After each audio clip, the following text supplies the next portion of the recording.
started to fall, and where were you? How could I know you were falling too? Grabbing the wind, cutting my skin, but it's hard because I'm falling. Tell me why I'm falling. Oh, life's calling, but it's hard because I'm falling. What is going on, everybody? Welcome back.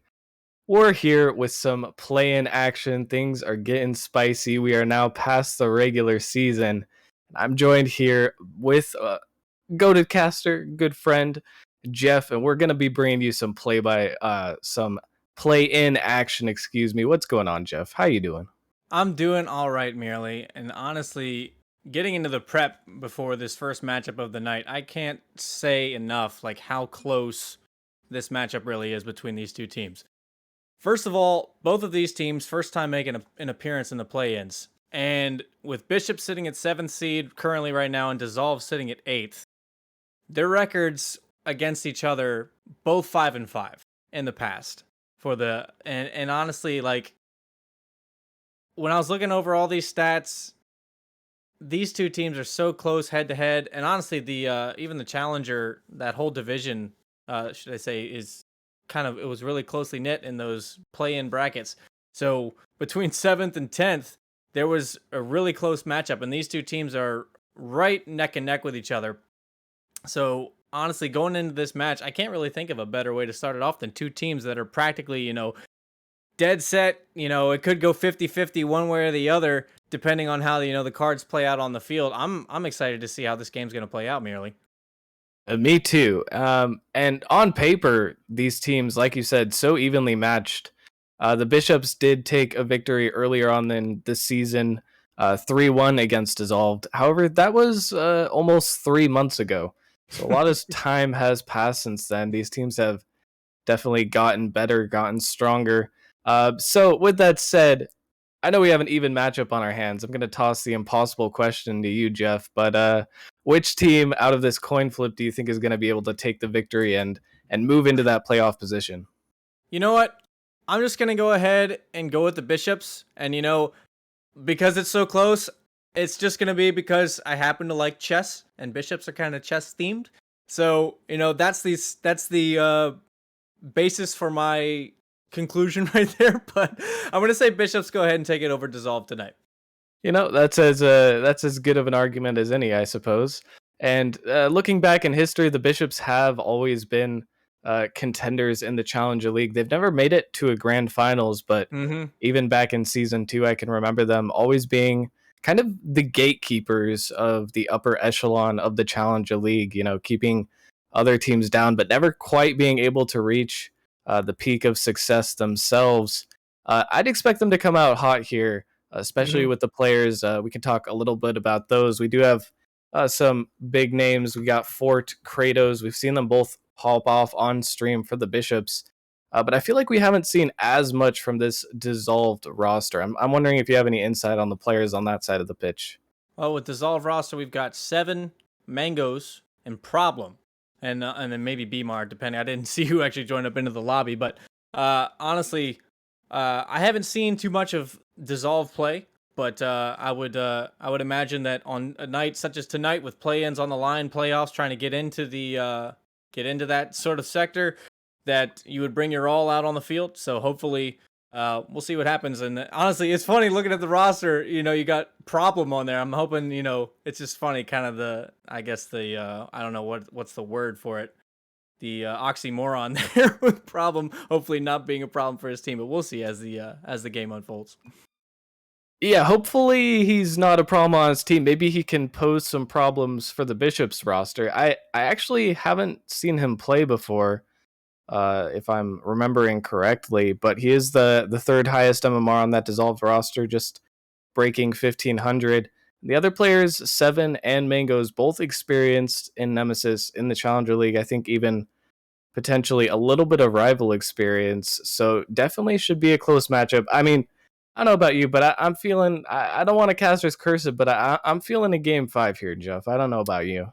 Hey, look, there's nothing wrong with a good old game 5, honestly, getting into it, and I'd be happy to see it. It's an important game, and I don't want it to go as a sweep either way with these two teams. So as this game unfolds, we'll see what just happens.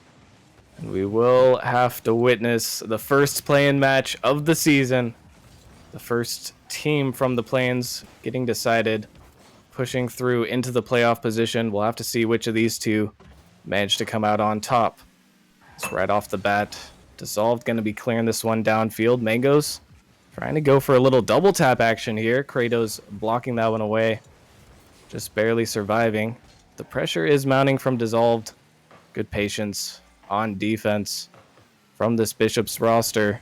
And in the past, the Bishops have been known as a quite defensive team. I don't know if that trend has continued into this season, but especially seasons 2, season 3, season 4, always there as Kratos trying to show that they have offensive prowess in this game. Not quite able to make the highlight reel play happen. They were just a mere inch away from scoring the first banger of the game, but all of a sudden on the other side of the pitch, Beamar going to come down. The first goal of the game will go to Dissolved. Honestly, Climax, I guess, just running out of boost, and his teammate didn't quite get up there soon enough to help out. It was seeming like a really slow-paced game, and then just kind of one of those things happens right in the middle of it, and it's going to be that Dissolved end up coming up on top after that little bit of weirdness out on the field. And they were holding on well for a while in the Bishops, but a little bit of a key error there. Can't push up too far, and another error coming through, but Problem not able to put it home. Now this ball will be sent past the last defender. Not able to be turned into a shot for the Bishops, but the pressure is still mounting as Beamar trying to get there. A double whiff on the goal line.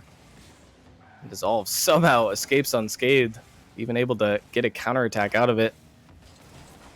They've been put in a few precarious situations, but so far have come out of all of them completely clean, still maintaining their 1-goal lead. And the Bishops' offense looks alive, but they're missing a little bit of a spark as they go for another redirect. I mean, I really like these attempts, but I feel like they have to start just getting some shots on net here. Yeah, honestly, it's looking like they're trying to get a little fancy with their play, and I feel like they have the ability to do it, but so far it has not kind of fully come to fruition yet. And Dissolve just kind of just waiting them out, feeling out the shots out on the field. Nothing too serious right now. Good pressure right there finally from the Bishops, but yeah, nothing's been able to fall the Bishops' way so far. But they've still got plenty of time. 2:40 left on the clock, so we'll see if they can kind of turn things around and get the equalizer scored. And half the game remains, but that means that half the game is gone, and still full zeros on the stat line for the Bishops. Not able to make any impact in this game so far. Certainly trying to change that. Maybe just warming up a little bit. First game of play-ins, nerves have to be at an all-time high. As if they lose this one, they're not completely out just yet. But you still would like to get that early playoff breach. Be put on a good position as the Bishops. Another goal line play where weren't quite patient enough to convert it. And still remaining, actually getting their first shot of the game. But this offense needs to be a little bit more clinical. As Problem coming up for this one, can't quite get the follow-up. Dissolve still trying to apply more pressure, build on their 1-goal lead. It's a missed touch in the midfield, but Fort will be able to follow this. Gets a good shot, but Mango equal to the save, and he'll keep the ball out of net from another non-threatening shot from the Bishops, trying to push the issue. They can't push past this Dissolved roster right now, who are holding so strong. Still, they will keep trying. Kratos coming through, and he will finally find the back of the net after some time. The Bishops finally break through. Yeah, honestly, this game has been so slow paced for a while. And of all shots, I was not expecting to come in, but Kratos finds a good angle and spikes it underneath 2 defenders. So they've got the equalizer scored. There's 1:18 left. But honestly, from what I've seen, Bishops should be winning this game, but they're not. They've had some blunders on the offensive side of things where the ball's been like right in front of the net. I'm hoping that Bishops kind of dial it in a little bit, because I hate to see a game that's kind of just given away. And it seems like even though it's even right now, the Bishops are kind of giving away even this tie here. because they should be up by at least 1 goal in this matchup. But I don't know. We'll see. 45 seconds left on the clock, and anything can still happen. And they've been given a couple of those really free opportunities in front of the goal line of Dissolved. It seemed like they're just trying to rush a little bit too much, not expecting these touches to come out as another pass across, but unable to connect. Problem. Will clear this one away. And they haven't been able to take advantage of those, making a better use of the more difficult plays, in fact. They should have at least one more opportunity here in the closing seconds. Climax can't make the read. That was a really good opportunity. No one even in the air, but once again, he tries to rush the shot. Can't take his time. Because of that, they won't be able to make an opportunity happen. Climax trying to get the air dribble. Problem actually might regret not setting that down. It's going to bounce back up. Kratos trying to keep this one alive. We'll get a good bounce for it, and it will go backboard. Beemar has to make a touch. But Climax is still keeping it in. It's off the backboard and just barely put down, but Dissolved almost found themselves in a difficult position there, keeping the ball up on 0 seconds. Always dangerous, especially when you're going up a team with some clutch power, but they do survive this time. Now it's just on them to try and survive overtime. Yeah, indeed. It was a really close call there. I was surprised to see Dissolve kind of break down and almost get, put out of the first matchup with overtime approaching so soon, but we'll see as things continue to unfold. Honestly, the reads from Bishops a little bit kind of questionable to me, but they find a shot here. I've been feeling that the Bishops their read game hasn't been the strongest, but Kratos, he's kind of playing really strong for his team. Those are 2 impressive shots back to back to get some pressure on the Dissolve side of the field, but almost into the first minute and still no score. So who knows? Maybe this could be an overtime that ends up being a longer drawn out one. So close off the crossbar with the demo coming in, but nothing falls. And the double commit, unfortunate. Climax may have been the one to block that shot, actually, but Kratos will get the demo. Kratos, actually, the player that I am expecting to be the star power of the Bishops. We've seen him pop off many times before, and when he's on form, he looks almost unstoppable as he gets a shot on net there. Just barely saved away by Beemar. Another close call, and there might be a few more. It's Beemar once again trying to make a touch. Doesn't really get it too far out. The Bishops are sent back at least a little ways. Another double commit, and that net is temporarily open. Problem if he can get there with the pre-flip. Can't get it on target. And both sides absolutely just disseminating into absolute chaos, trying to push forward, but neither side can find anything. Mr. Climax can't make the touch.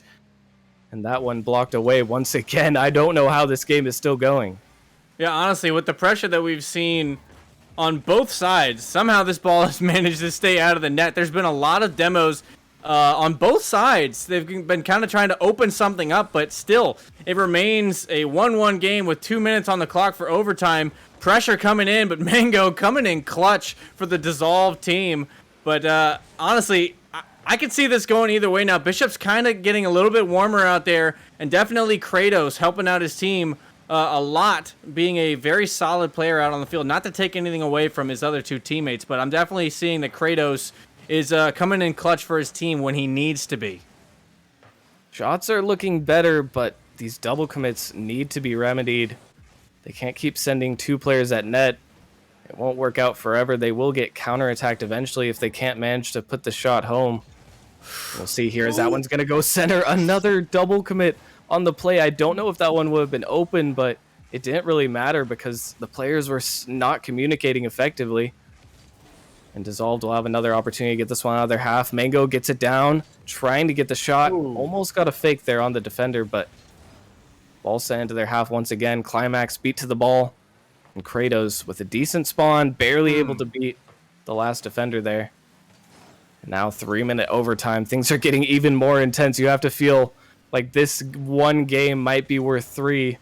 Whoever wins will have an extraordinary mental edge. This one going downfield. Beemar gets a shot for it, barely blocks it away, but Climax left in a really tough position. Luckily, the crossbar will do all the defending for him.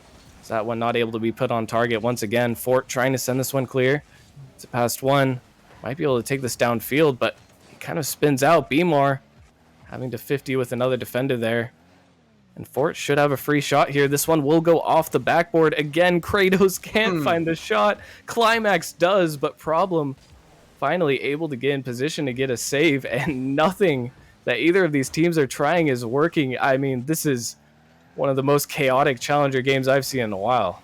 I mean, honestly, this game should have been put away by now. And it's like I said earlier, I feel like Bishops, they've had plenty of opportunities, like you mentioned earlier, with the double commits and even shots in front of the net. Bishop should have had this game. There's no reason why this game should have gone 4 minutes and 30 seconds into overtime already and still not have a winner. I mean, Dissolve, they've had some opportunities, but not as many. Bishops definitely just need to figure out why. Maybe it's a communication thing. I don't know. First game nerves, but got to figure out what's going on their attacking side to try to calm the team down and, talk with each other and relax. But I don't know. We'll see. Almost into full regulation match now that we've played, waiting for this one to end, and still nothing goes in. As Kratos, I was singing all his praises earlier, but he ended up missing that pass. And it just seems to get worse as we go further on into overtime. These plays are not what they want, and that one will be the one to sneak through. Dissolve to steal away game one, and that is such a painful way to lose it. Smoke screen by the defender. It was so close, and Kratos trying to do something to cut it out to the side, but just getting demolished from a follow that ended up going in. A sad way to lose it if you're the Bishops. But, I mean, I feel like eventually if the Bishops kept going as they were, that eventually Dissolve were going to take it. Because it was Bishop's game to win. But Dissolve just stayed with it, stayed through all of the blunders from Bishops, and saw an opportunity right there at the end. It was enough to give them the win, and that's all you really need. And they really just weathered the storm. I mean, the storm was like a tornado that kept circling around a house, but just never actually touched it. So the house remained unscathed throughout the entire hurricane. I mean, credit to Dissolved. They were able to get there for, 7 saves. Still impressive. Yes. But the Bishops had so many times where they should have been scoring. If they just communicated slightly better, or even just put the shots on target, this could have been a 4-1 game against Dissolved. Yeah. This was absolute pandemonium, and if they don't figure out that offense, it's going to be really difficult for them, especially after essentially losing 2 games in one, the 5-minute overtime. Luckily, they're only down 1-0, and plenty of time for them to bring the mental back and try to switch something up here. Yeah, so hopefully that is just first game jitters, I've been susceptible to them. I know other teams are susceptible to them. This is still a lot on the line, but it is just first game. Bishops could just shake it off. We'll see. I'm hoping that they kind of dig down and find and kind of coordinate a little bit better out on the field, because I want to see these two teams have a good play. And already out of the gate, Kratos gets a pass from his teammate, and that's goal number 1 within 10 seconds. Last game, the Bishops didn't actually get a shot on net until half the game had passed. So I would say that this is a pretty good sign for them, if I had to make an analysis. Already 1 goal up with 10 seconds. Now let's see if they can continue to build on that and keep capitalizing where they could not in game number 1. Here's another opportunity. Mangoes will get a touch to the side. This one will be sent up high, should be cleared away by the defense. This is another one maybe able to be pounced on. Instead, Climax will wait, send it back from his own half, going once again, trying to get a read. It's a nice touch to the backboard, but Mangoes solid once again. And again, Dissolve's defense has not been necessarily a slouch. They've allowed a lot of open opportunities, but in the moments where they really need to in game number 1, they did clutch up. They might have to do it again, though, as a huge bump comes out, and Kratos putting the Bishops up 2 already. Yep, you see it right there. Fort gets it off the sidewall. I think Mango was trying to just get a little bit of a demo to keep that pass from coming out, but it's not enough. Kratos finds the opening. That's his second goal within the first minute of this second game. So honestly, if you ask me, Bishops are looking a lot better. They're getting the passing plays out. Kratos, I feel like, is their star man out on the field. So besides that one pass he kind of missed in game 1 that could have won them that match, I feel like Kratos is going to be the man to hit, hitting him center or whatever. They need to look for that moving forward. They've got a 2-goal lead, and they're looking pretty good right now. All things considered, they are, as Kratos getting a nice read out. Might have to do even more work as he will add a save to the stat category. He's the one with 2 goals so far, the one we've been expecting to pop off, but this ball getting past 1, getting past 2, and Problem will be able to shoot it. Dissolved, bringing us back within 1. Yeah, Climax a little awkward off the wall, kind of just dinks it out to Mango, and Fort is right up behind him, expecting, I guess, a bigger clear than what he could get. And Problem just became a problem for the Bishops. First goal scored for Dissolved, 3:30 left on the clock, still anyone's game.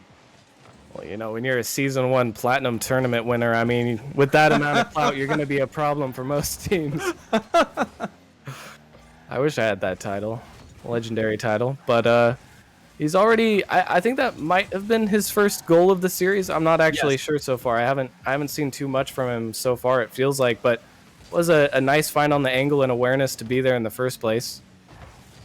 He will be able to bring us to a more even scoreline, but the Bishops still maintaining this advantage.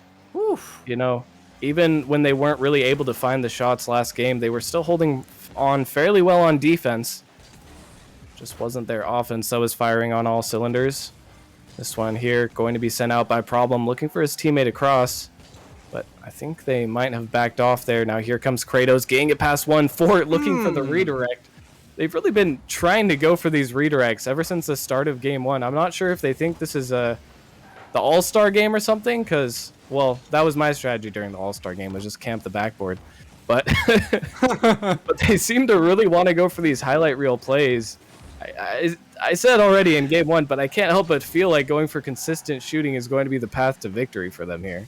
Yeah, honestly, it's, you know, there's a time to be flashy, and then there's a time to try to play solid. You need to play solid, right? This is your play-ins, trying to get to, you know, get to the postseason even farther. You don't want to end it here.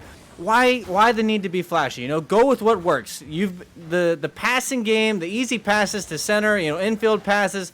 The passing game is what's working. The crazy redirects, I mean, sure, they're cool, and they're going to make you feel great when you get them off. But, I mean, oof, it's not going to do it. And Problem, he's tying up the score between Dissolved and Bishops. There's the problem. Pun intended, I guess, slightly. As that dunk will float in. I mean, when you're going for these plays, making risky plays, putting yourself out of position, and you don't really, if they were up like 4-1 or something, which they very well could be if their shooting was more on point, no, I would understand going for these plays, but when you're down like this, I mean, I don't want to roast them too hard, but you gotta be able to hit open nets before you can be going for backboard redirects. I'm sorry, but that's just, you can't run before you walk, okay? You gotta take it one step at a time, and right now, down 1 game, the Bishop's still not in a confident enough position. As a huge double bump, Mango's able to get the double bump off both defenders, but the follow-up was not quite fast enough. That was a huge play coming off of the physical side of things for Dissolved. Not quite able to capitalize, but a really good sign. Looking forward to the future, getting some revenge for the earlier bump. As Mango is very quick to this ball. And he has been, I will have to say, my defensive pick for Dissolve so far. He has been so fast to getting every clear in this game so far, making every backboard read. And they won't be able to get this one. All right, there it is. Kratos putting that one home with a nice redirect. I mean, you see a common theme here. Lobbing pass to Kratos, right side of the goal, to the left. It works. It works for Bishop. It works every single time. So all they got to do is, you know, stick to that formula, and they've got it. 43 seconds left. You got a goal lead. Just stick to that. And honestly, they'd be winning this game by even more if they did that. Because I feel like I said earlier, I feel like Kratos is a reliable man on the attacking side of things for Bishops. So they need to use that more. And, you know, put the fanatics away. But honestly, good on them for overcoming the first game kind of, I don't know what you want to call them, the yips, and kind of pulling it together more in the second one. But they still got to hold it out. It's not over yet. Dissolve can still come back, but this will look really good for them if they can manage to hold this out. They get a clear downfield. No one's there. That might be what they need to kind of just seal this game too. And regarding any insane antics, Bishops will be playing this one away. Kratos getting another one. I mean, he's got inhuman shooting right now. He's 4 for 3. 4 goals, 3 shots. I mean, it doesn't get any better than that. I'm not going to do the math on that because I don't want to use my brain too much. But that's over 100% shooting. How does one even achieve that? Come on now. It's honestly great meditation. Just give Kratos the ball, Bishops. Give Kratos the ball and you win. Hit the ball to him. He'll redirect it in their net. The game plan is simple. I feel like on the other side of things here, Jeff, Dissolved has some problems of their own on defense and offense that are much more difficult to fix, in my opinion. Mm-hmm. Sorry, I'm not going to elaborate on that. If you'd like. Well, yeah, I mean, I don't know. It's just there's been a couple of times where they've been like on the backboard. Mango has been coming in clutch for Dissolved on a lot of times, but they need to kind of get the ball out of their half a little bit quicker. Because once Bishops start kind of, putting the ball on that side of the field, at least here in game 2, they kind of got some more opportunities. Dissolve need to get that ball off of their side of the field a little bit more. The placement of certain players on the defense to kind of get balls cleared out, not the greatest. I'd say they kind of need to worry about where they're positioning. Be more conscious of where you're hitting that ball. Bishops are actually placing themselves really well for counterattacks. So, they need to just be careful not to just hammer the ball to an awaiting Fort that I've seen many times. Fort just be right in the mid trying to, clean it up. So, in game number 3, some things for both teams to look at, but we'll see how it turns out as the match unfolds. And plenty of Rocket League left to be played at a tie series, which, we've already said it many times, but arguably it feels like the Bishops won both games. I'm not going to lie. Dissolved, they managed to sneak out and steal away game 1, which is a good cushion for them to have if they do go down another. But it really feels like the onus is on them to prove that they can bring it to the Bishops and win 2 more games in this series. Just seems like a much more daunting task for them. But we have seen they do have it in them. Beamar on the dribble here, trying to get past everyone. Can't find the double touch. So we'll leave it for his teammate. Problem, gonna slow play like this. I'm liking the idea to go in field, but can't quite get any outplays. And now the ball sent to the other side. That one going to have to be saved away by Mangoes. Stalwart on defense, as always in this series. They're going to have more work to do. Fortunate back pass. I'm not sure how intentional that one was, but Mango's managing to find his teammate. Get the clear out. Now another 50, and Kratos might just have an open net here. He's going to be able to put it home, and Kratos, the one-man army for the Bishops, strikes again. Honestly, a little bit close for Problem to be positioned in Mango right there. Beamar coming back around, I assume trying to get boost. Don't think he got it in the corner, but maybe he did. Didn't look like he really had any speed to get to that ball. So that's just an open net, and Kratos, he's been scoring, but I guess it's Mango's turn for revenge. He's been playing well on defense, and now he gets the first goal for Dissolved in game number 3. And just the dead ball kickoff. It's a classic. Mango with a nice cheat. Not really too much you can do there. It's a tried and true kickoff strategy from both teams. Sometimes you just get unlucky and the coin flip lands on its heads and ends up in your net. One of those times where you just have to move past it. But we will have a tie ball game here. Dissolved just as ever. Problem coming through with the shot. It will be finished by Mango. And a great little demo play with the counterattack as Dissolved managed to take the lead. Hey, honestly, there's nothing I like more than seeing a good physical game out there. I saw even earlier on Dissolve were trying to get some demos in game number 1, and they just couldn't quite work out. I think even in game 2 they had some looks. I think Mango put up a double demo, if I remember correct, but it just didn't quite come to fruition. And that right there, good opening right there to get the demo and then the shot to finish it off, although it was going in anyways. But still, I like that play. I like that mentality from Dissolve. Maybe they need to stick with that. That might be just what they need to kind of throw off Bishops. I don't know. We'll see if Dissolve manages to hold that or whether or not Bishops come back within this last 2 3/4 minutes. It seems like Dissolved is going very all in on almost every single one of these plays. When they can get the demos, that was a nice demo there as I'm commentating it. When they could get the demo and avoid the counterattack, it works out fantastically. But I'm worried about when they can't necessarily get the demo, can't get a decent shot on net. They're hit with the fast counterattacks, might get a little bit dangerous for them. So far, only really affected them one time in this game, but plenty of time left for the Bishops to try and come back. Bmar will get the dunk here, though. Gets a dunk through all the way to the other side. This Climax with no boost, not able to get anything going here. 2 minutes left in the game is plenty of time as Kratos looking for another shot, can't get it on target. Will find a bump on the defender, though, and that one's going to be lobbed up. Climax almost able to get the shot. Bmar will send it away.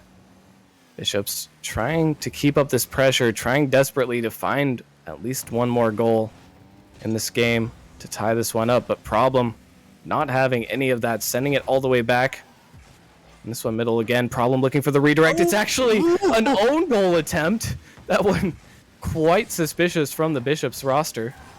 Luckily, they can't shoot on their net or the opponent's net. I'm sorry. But for the time being, they will still only be 1 goal down at the very least, although that might be about to change. Mango looking for the bump, actually abandons the ball. Yeah. Maybe not the best play as Kratos able to escape past, and they almost get the counterattack. Climax will be able to get that one through, and maybe not the best choice of options when they had a 3v1, if I'm not mistaken.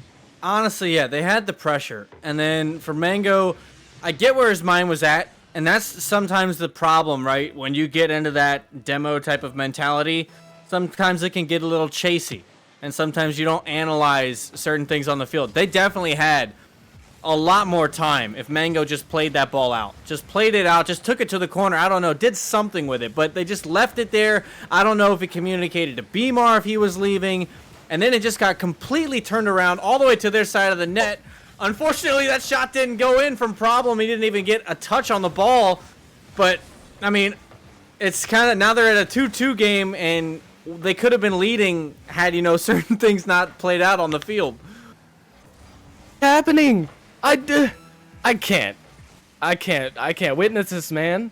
Dissolve just had a completely open net. Both the defenders were bumped. It was set up on a platter. They were given a fork, a knife, a napkin, and they managed to drop the plate of food on their lap and burn themselves, but they're still gonna score anyways. Mango coming through with the shot, and after some wild gameplay, they still managed to come away with it. Honestly, it's looking like out on the field, you've got like 2 people to look out for. You got Kratos and then you got Mangos. Mangos is going ham for Dissolve right now. He's playing the defensive role. He's playing the demoing role. He's playing the shots on goal role.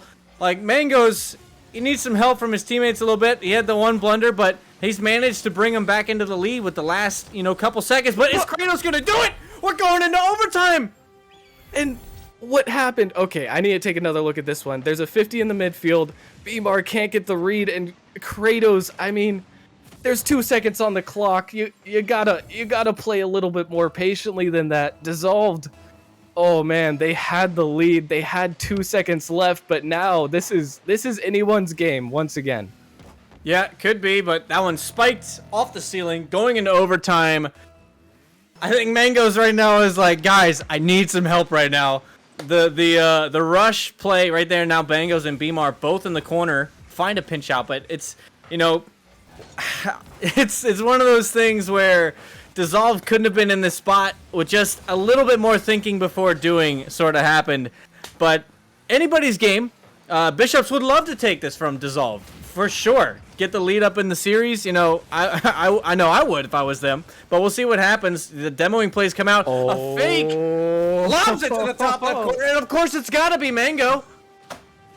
And I was going to say, I think this might be decided by a demo. It's decided by a demo and then a decisive fake. Mangoes with a beautiful choice of play there. Gets it past one and the net is wide open. But he flicks to the top shelf anyways.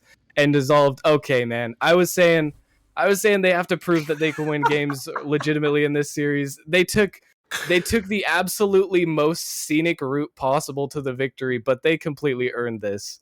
And you got to give it to them. They're now up 2-1, and one game separates them from the playoffs. Yep, you know, and that is definitely a good thing.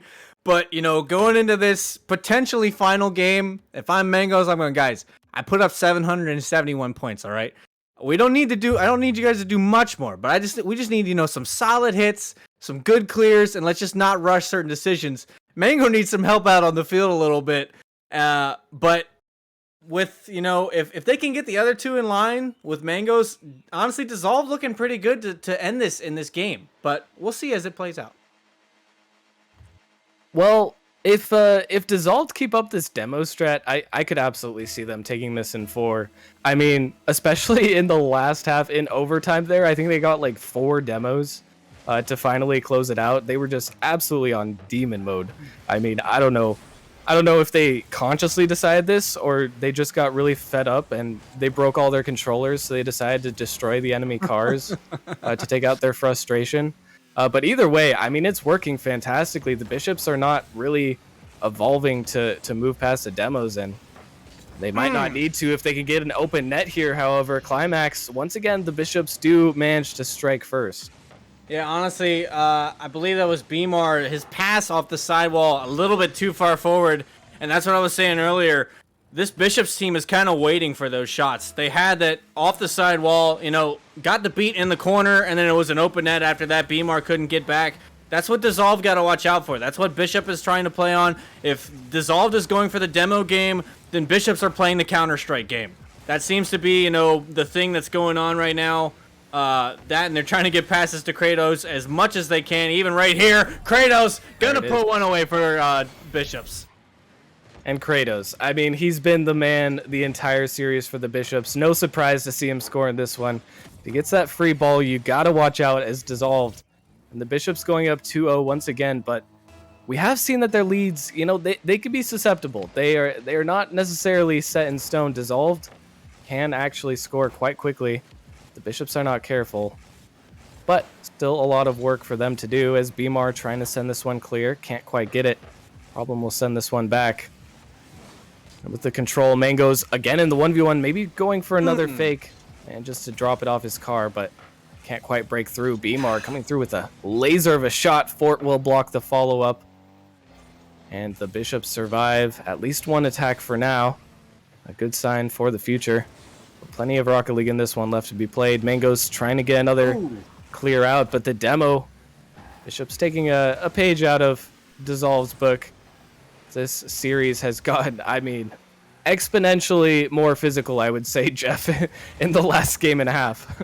Yeah, definitely. I think the both teams. I think maybe Bishop's just slightly aggravated at the demo plays that Mango and some of the others have been opening up, and they're like, you know what? Let's get in on some of that action too. It's devastating on either side. You catch a demo at the right time, totally opens up something that you never thought was possible before.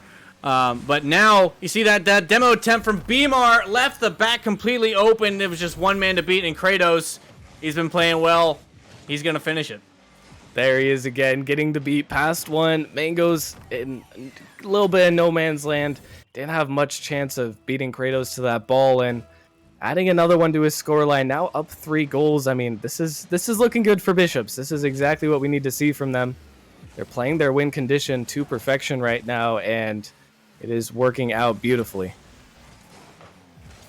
With that said, we will head into a little bit more action. Still plenty of time left for Dissolve to try and mount a comeback.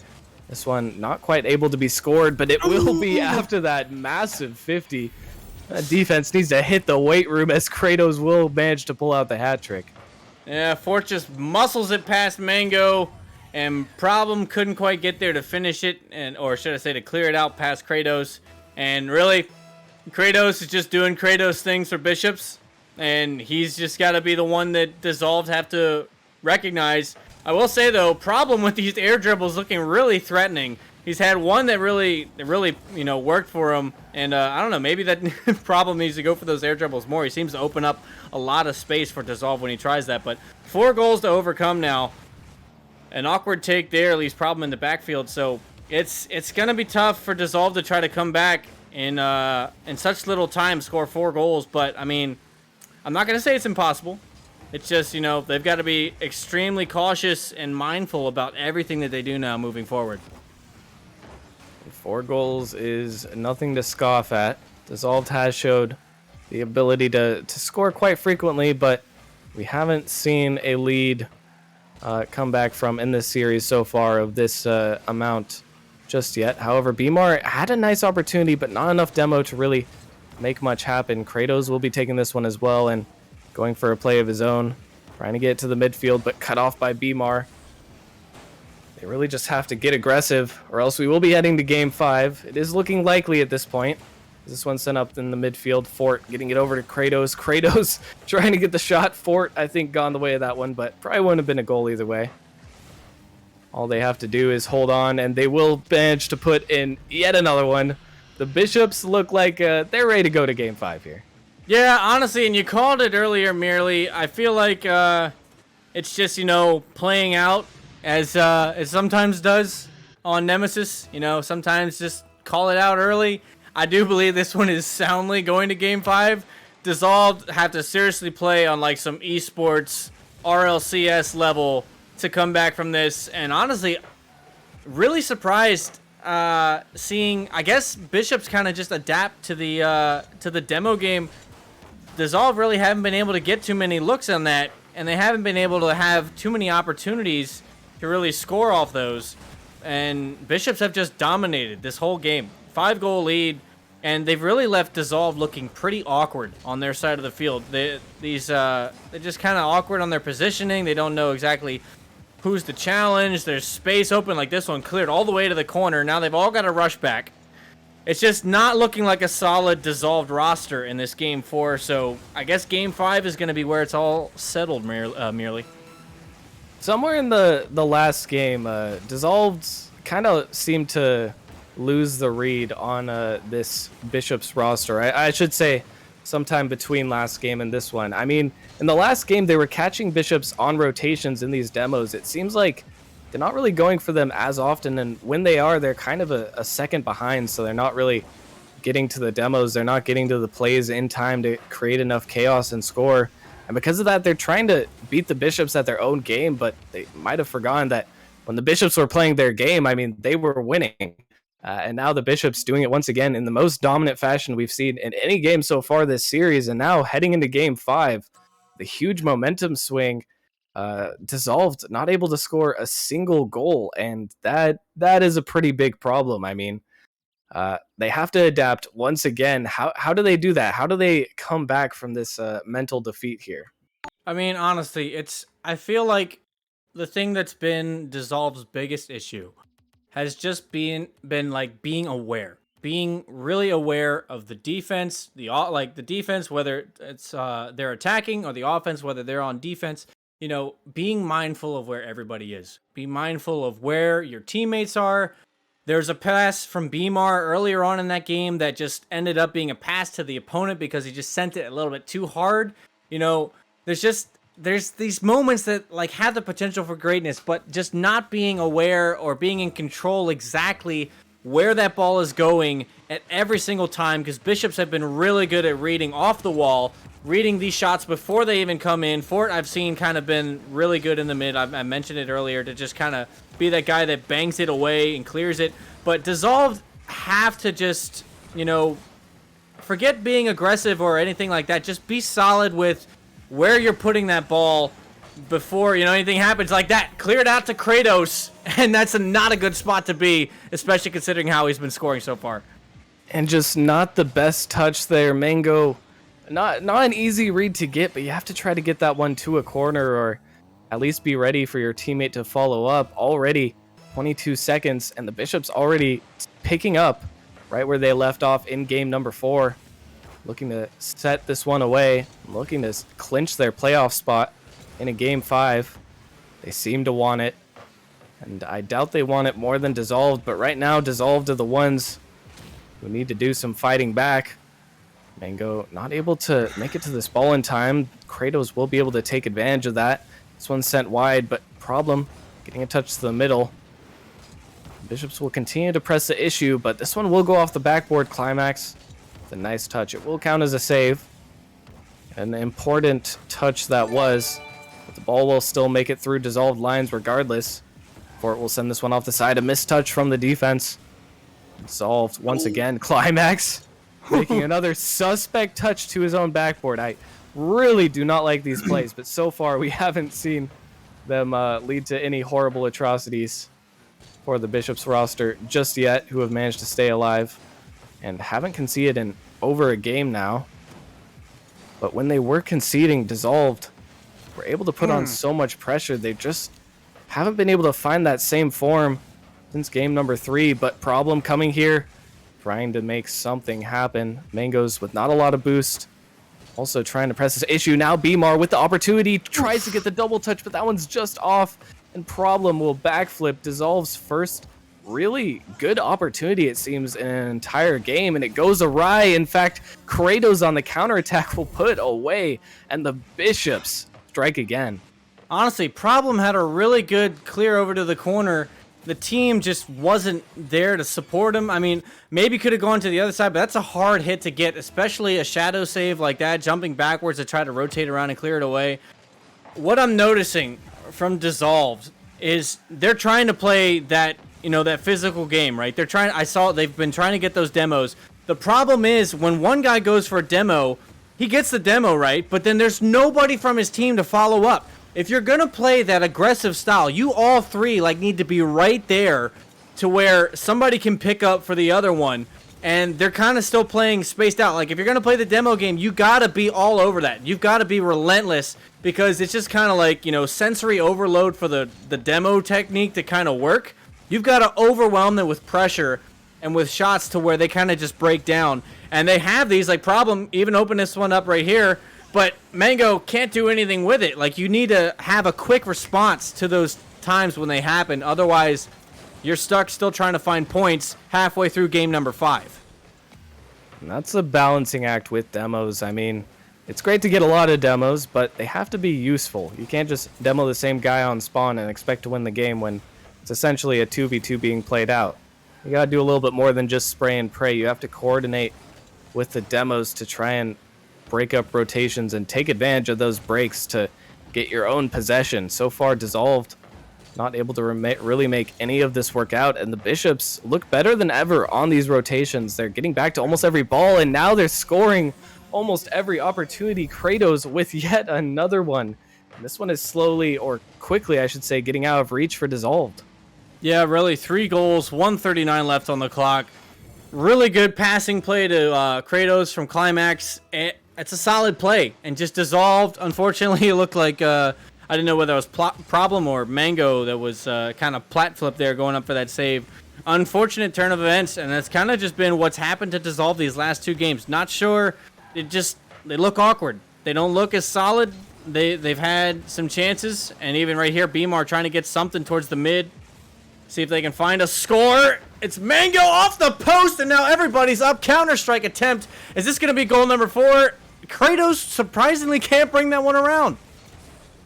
Oh, that is just brutal for Dissolved. Off the crossbar, off the post, and out. Almost counterattacked. Honestly, that should have been a counterattack as well for the Bishops, but they will eventually score.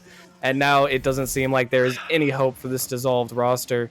They will have to fight through the pseudo lower bracket in the play-in tournament to try and reclaim their spot. But Bishops, credit to them. They've really showed up in these last 2 games and absolutely dominated in almost every aspect of gameplay.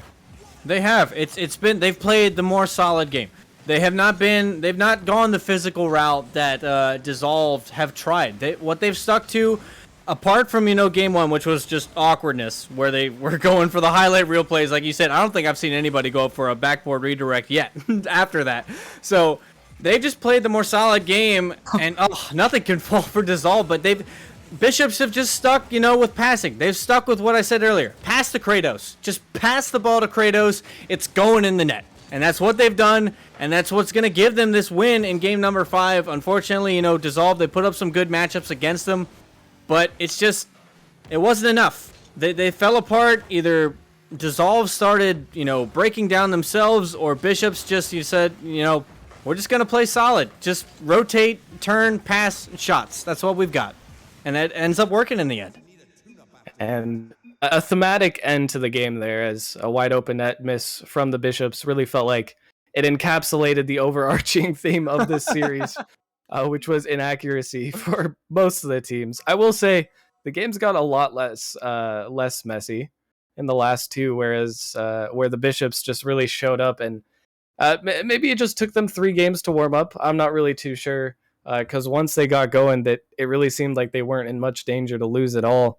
But a great showing from them, and a good attempt by Dissolved, who did bring it to the Bishops, managing to gain the lead and take us even to the game 5.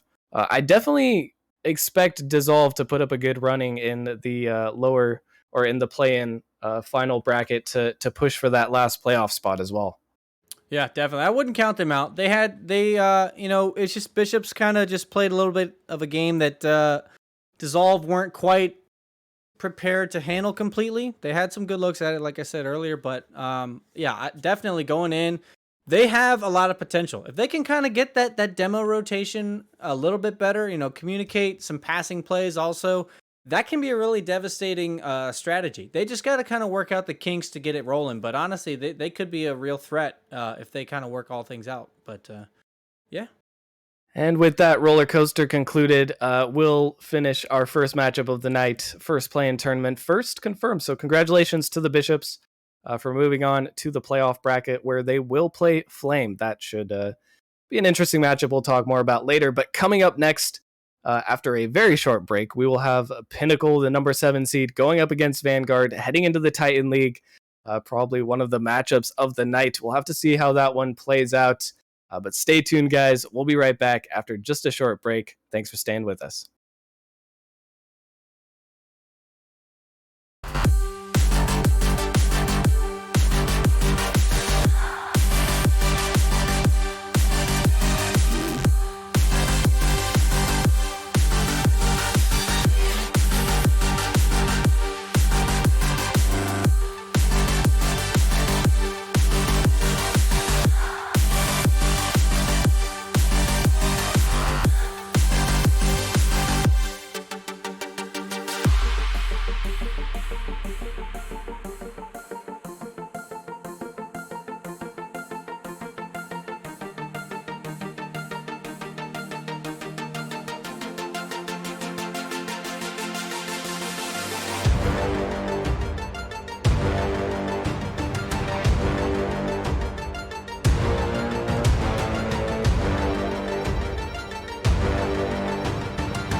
started to fall, and where were you? How could I know you were falling too? Grabbing the wind, cutting my skin, but it's hard because I'm falling. Tell me why I'm falling. Oh, life's calling, but it's hard because I'm falling. Hey, welcome back everybody to our second matchup of the night here on this Monday play-in first day, kind of like playoffs. It's not really like playoffs, but it's play-in, so it's exciting. We got the viewership numbers coming up, and we got a bit of a banger coming up right now. We got Pinnacle against Vanguard in the Titan League, and we got the two Titan League casters here. It's me, Bagels, and joined with Fishy. It's been a while, Fishy. How you doing? It most certainly has been a while, Bagels, but I'm doing great. It's great to see a close, tight matchup on stream, too. I can't wait for it. Yeah, I'm hoping it's close, but my logic says otherwise because this Pinnacle team has kind of been struggling a bit lately, which I don't know about you, Fishy, but at the beginning of the season, I kind of had Pinnacle pegged as kind of like a top 6, maybe even a top 4 team, but they find themselves in the play-in tournament here, and honestly, I was expecting a lot more out of this Deluxe and Insanity duo, but I think it kind of comes down to their third. And Rockerman had a lot more cap room to work with, but he decided to stick with Edwin and Gabe. Yeah, it's a bit interesting, that dynamic with Deluxe and Insanity, who we've seen do really good stuff in the league before. But like you said, their third's not showing up, and a lot of times they're not even showing up to games, which is the reason for a lot of their losses this season too. But maybe if they have the full roster, you never know what they can do in play-ins here today. Yeah, Deluxe, former MVP, Insanity, former grand finalist, former teammate of mine, definitely has some solid skills, excellent defense. That man was always getting saves for us, and even on this Pinnacle team getting a lot of saves, but they're going to have a tough ask against them in Vanguard.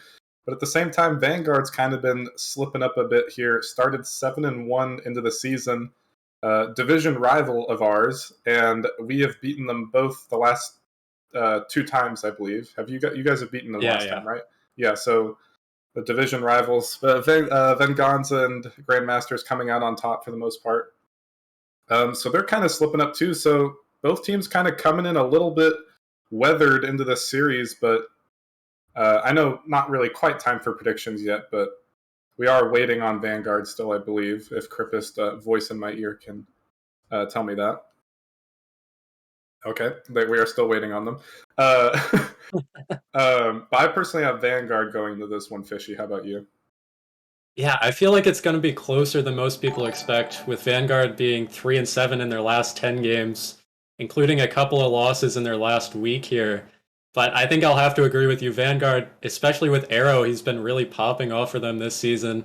I can see them just coming out swinging and taking Pinnacle off guard. Yeah, I mean, I want to say the mechanical prowess of Vanguard is better, but they still have Deluxe. But honestly, haven't seen too much from him overall this season. And I mean, I don't know about when you guys played him, but I played the full roster, and I think we outscored them like 20-3. So just something on this roster is not clicking right. And I don't know what it is, but if there's a time to show up, it would be now.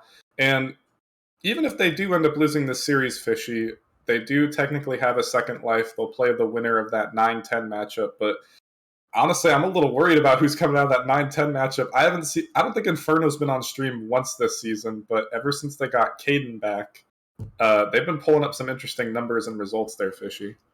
Yeah, they play Inferno if they lose, and even if they win that one, they go straight into Krakens in the playoff bracket.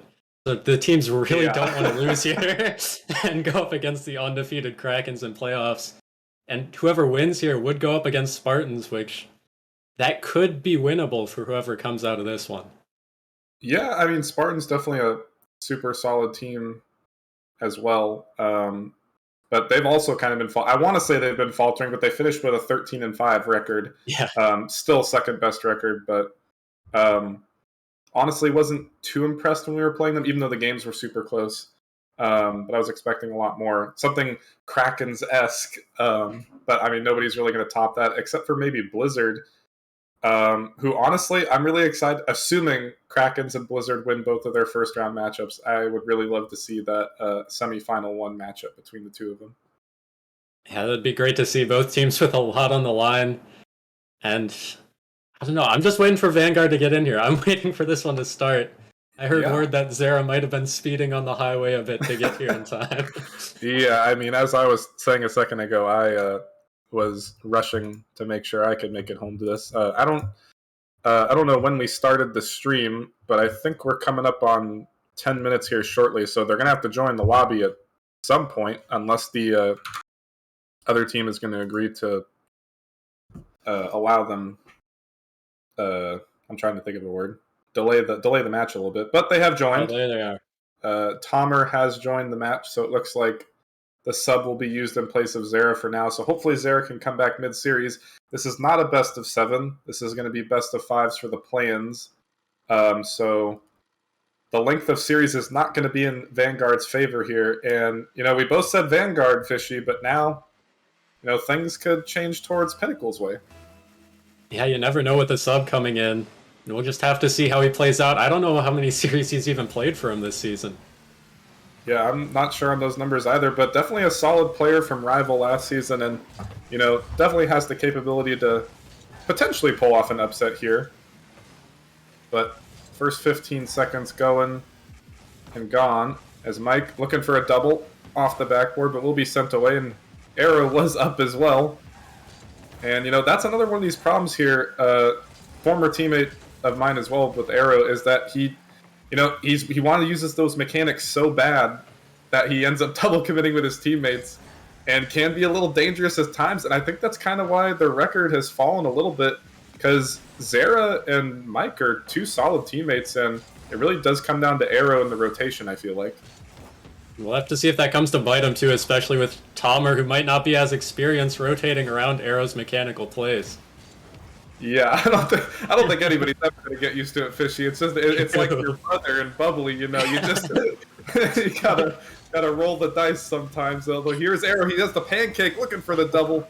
Not enough speed to get back to his first touch. Mike on the retreat, Deluxe on the dribble. He's going to get the flick, but Mike with a save and blocking out most of Insanity's angle on the net there. Edwin back to the middle. Deluxe and Insanity both up.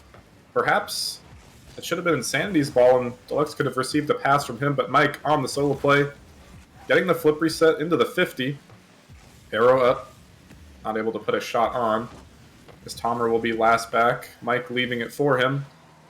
Deluxe somewhat to the middle, but Insanity there for the redirect off the crossbar. Edwin in for the final shot. Insanity cutting off that angle, and things are starting to heat up here, but for Pinnacle, in fact, although here's Mike with the flip reset. We were talking about Arrow with the mechanics. That's the second time he's gone for one.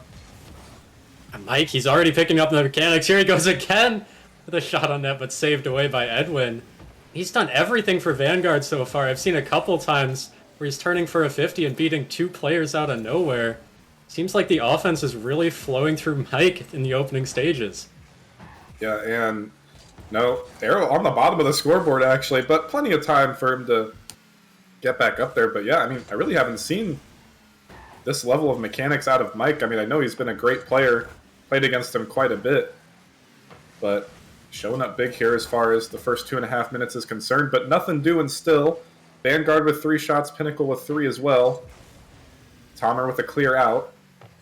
Arrow with a great dunk in the midfield to keep up the pressure, as Deluxe getting the boost grab and the pop. Almost over too, but Mike gonna shut it down. Edwin last back with the pre-flip. Desperation touch, but gets the job done. As Tomer cuts this one off. Collecting the boost on the dribble, looking for a low 50, and this bounces perfectly back to Arrow, and a great 50 from Tomer will start it off. And it's a bit of patience coming out from Tomer, what they really needed. See both Pinnacle players, Edwin and Deluxe, having to wait on the goal line because he took that slow. I think that change of pace is what Vanguard's going to need in this series to really catch Pinnacle off guard, not ready to go for a challenge. Yeah, and the thing with those dribble plays is not only when you slow it down does it fake out a 1v1, but when there's 2 players back, the 2 players get confused even more on who's going to go for it. And that's exactly what happened. The ball just kind of floated perfectly between, looked like Edwin and Deluxe back there. And great way to start it off for them, but still, Pinnacle's offense has looked decent so far, but still not a lot of high shot totals, but Edwin putting another one on, but Tomer there for the rescue with the pre-flip, looking for some mechanics of his own, but Deluxe not having any of that. Going to pre-jump this one out to the corner.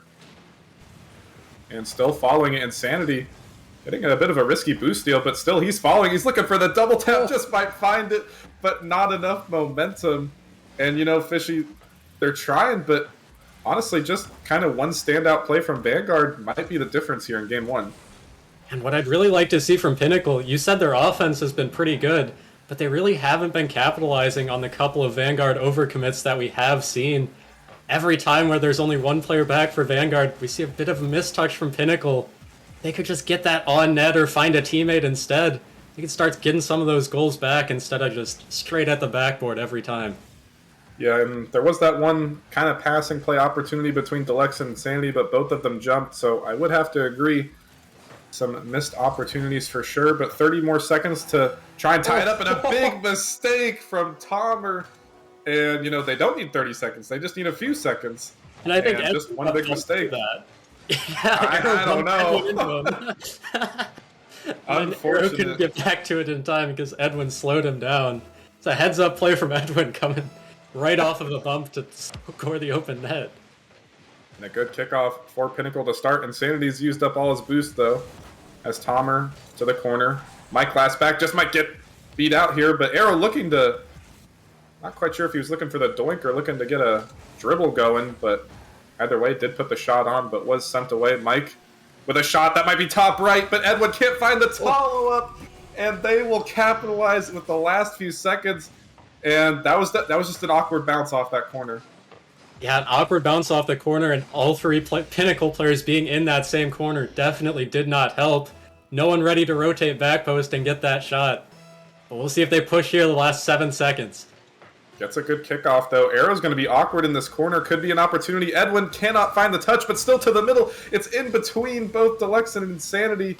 Arrow's just got to get a solid clear out now with the dunk. It might just float its way on in, but not able to quite read the backboard. But some last-second heroics almost being found. But still, I mean, I know Tomer was a sub, but he's on top of the scoreboard. Although he actually just left, so I'm assuming that means Zera showed up at this point. But, you know, Pinnacle's rotation's still a little suspect, but there were opportunities. They just need to capitalize on them.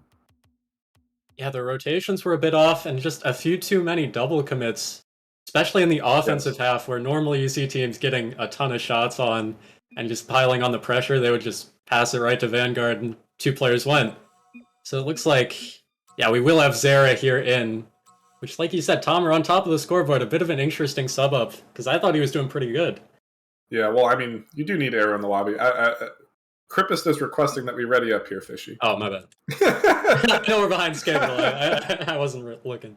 I too, you know, I didn't even notice it until the 4th time he said it. You know, I'm trying to focus on the commentary here, Crippist. But, yeah, so we will have to see how things...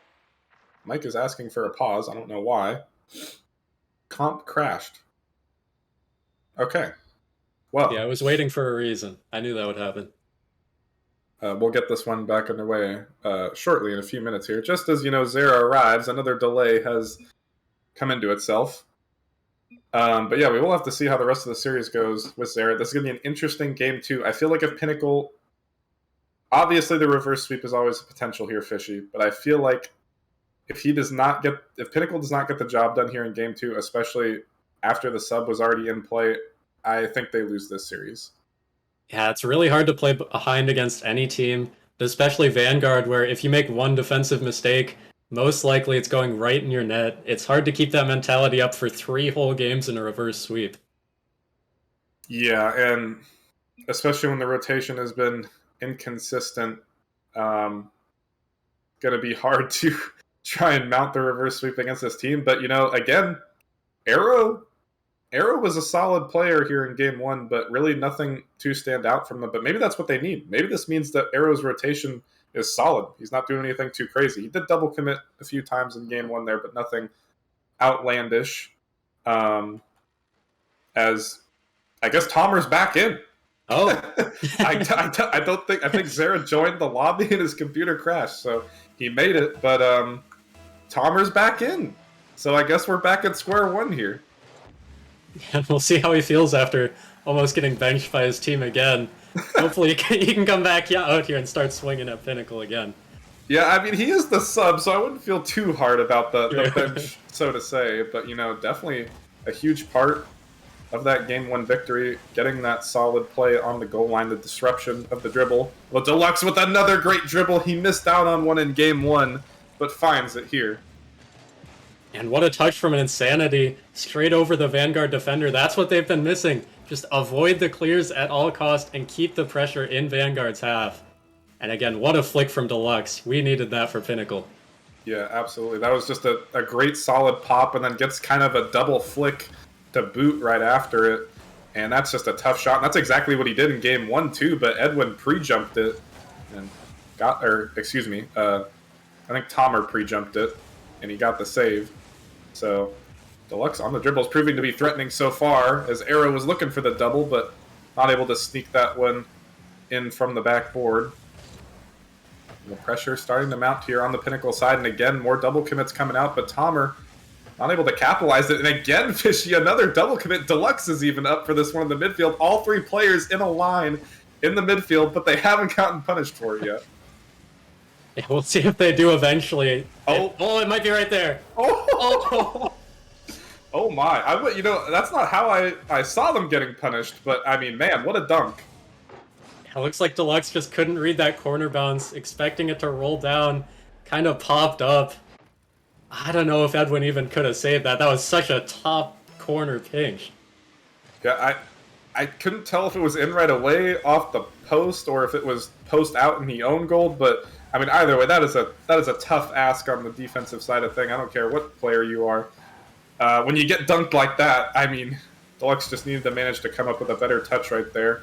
And now, Vanguard will tie it up off of an uncharacteristic goal for them, but one that they will find, is Insanity is somewhat of an open net, and he will find that off the sidewall. And I don't know, is Pinnacle starting to get heated up here, or is Vanguard starting to make some mistakes? It looks like Vanguard just made a mistake there, Arrow. Tomer, he could have gotten a touch on that ball in the corner and elected to leave it, try and leave it for the guy in net, but there was no one there, so Insanity will just take the free goal, and Pinnacle will take the 2-1 lead. Yeah, they do get a solid kickoff to the back corner here. Tomer with the bump, he might still be on it, but Edwin gets that off to the side and safe for now. Magic with a pass back to the middle. Tomer, not enough boost to turn. Looking to just keep this one into the offensive half. Good bounce out. Nobody on the backboard. Insanity up. And Deluxe and Insanity both go again, but Arrow wasn't even up for this ball. So, again, the wherewithal from this Pinnacle team not able to be found. As Tomer just trying to barrel his way through again, slowing the play down after he ended up 50ing that one through. The big 50 off the back wall. Insanity back to the middle, finding Deluxe with a great shot top left, and a la the Edwin play a second ago, that one is not going to be saved. I thought that play was all over as soon as Insanity's hitting it backwards. If Vanguard got any touch on that, it would have been a clear shot on Pinnacle's net, but what a shot there. Just keeping it out of Vanguard's reach so that couldn't happen. Yeah, and I mean, when Pinnacle is not double committing, they're finding each other on these passes, and that's just a solid play. Insanity goes up for that, has no boost, realizes he doesn't have the shot, and just opts to dish that one back off to Deluxe, who was staying in the offensive third there. And now Pinnacle with a solid 2-goal lead here, although a whiff off the backboard, and now Vanguard's the one overcommitting, and things are starting to look good for Pinnacle here. Yeah, it looked like Arrow was trying to read the whiff there, because he wasn't in position to get back for the big clear, and then he just wasn't ready for it when it did actually happen, so a bit of a hesitation there from Arrow seems to gift Pinnacle that goal there. And I don't know what Vanguard can really do in this game. It seems just a little off on the defensive rotations. Yeah, as they bump each other in the midfield, and Tomer not with the greatest touch out. We'll send it straight back into Insanity, but Edwin is going to take this one off of Insanity's hood in midair. Nothing doing of it quite yet. But, I mean, the dynamic duo is finally being seen here, Fishy. Deluxe and Insanity Deluxe at 500 points, Insanity shortly behind him. And Edwin, he's sitting at 75 points really, but he's done no wrong here in game 2, so he's definitely just in the solid third at the moment. And this is the pinnacle that I've been wanting to see all season, although still so many double commits, and yet they haven't been punished for it. Yeah, for sure. It's like Arrow will score another one, try and mount a comeback there. I'm not sure if that was a double commit or just an awkward bounce on the corner once again coming to plague him. Yeah, I mean, again, a tough read, but just came down to the few plays in the midfield before then. But perhaps Edwin should have been a little further back, but definitely an awkward bounce off the sidewall. But Arrow with a great shot, crossbar down there, looking for another. Insanity looking to get this one out. Mike over to Arrow with these somewhat small ball passing plays to work their way back onto offense. Tomer with a huge pop, but Insanity reads it early. Mike, quick turn, hits it around. Insanity, who was in the air trying to block off the angle. Good decision from him. And Vanguard trying to get something going, but a huge clear out. Mike, he doesn't have enough boost to get the clear here. But luckily for them, Pinnacle didn't realize that. Although now the net open and Arrow can't find the mark. Still dangerous. Tomer up early, looking for a double, potentially, but Mike, he's up too slow. Deluxe has an open net to work with, but opting for the pass or the slow play, and this could prove to bite them. Tomer over to Arrow, who's going to sneak it almost behind Deluxe, and this defense is standing strong for now. They only have 2 saves here, but, I mean, somehow, some way, Pinnacle, it's got 30 more seconds, and they can find a victory here. We'll have to see if they can keep the double commits off. It's been their nemesis so far in this game. But Vanguard, they haven't had too much on attack. Only a couple of shots that we've seen could have been towards the net, but looked like Pinnacle really had it covered in this game altogether.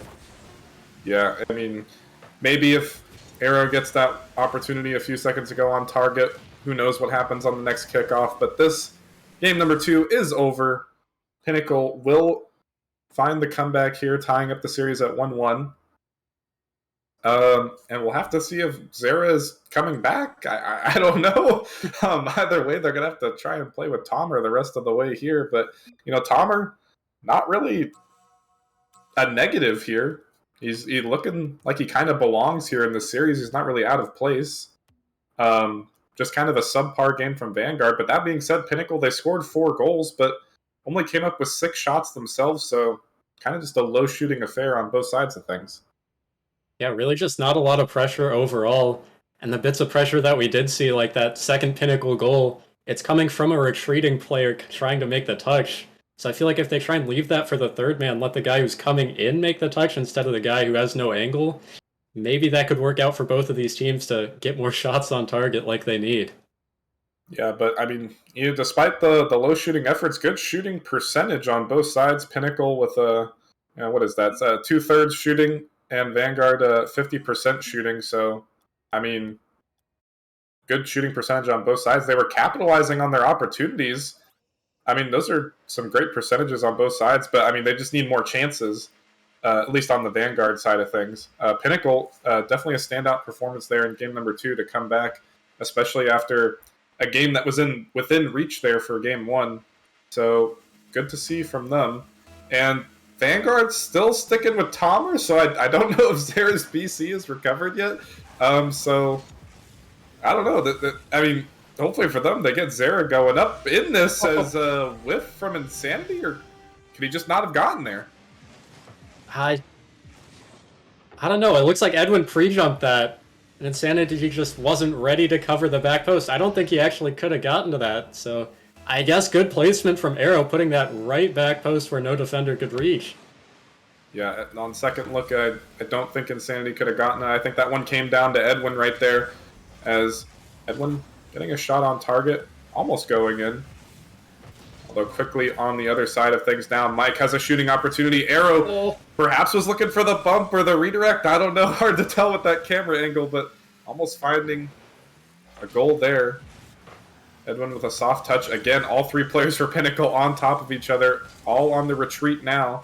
Could be a good opportunity for Arrow as the final man goes and commits, but Arrow can't find the accuracy, and they're panicking on the goal line. And this is what happens, Fishy. when you're all clustered together and you're all retreating at the same time. And it seems like Pinnacle just reverted back to game one. They're all on top of each other, like you said. But it's even worse because they're all going, too. They keep diving at everything, and as soon as that ball is touched, there's no chance for any of them to get back to it. Yeah, I mean, just a tough spot to be in, although rough touch from Insanity actually works into a back pass to Deluxe. Edwin back to the middle. Unable to find a dangerous opportunity out of that play, though, and Vanguard, again, back on the attack. Insanity with a flick out, but this is gonna just leave it to Vanguard, but nobody wanted to commit.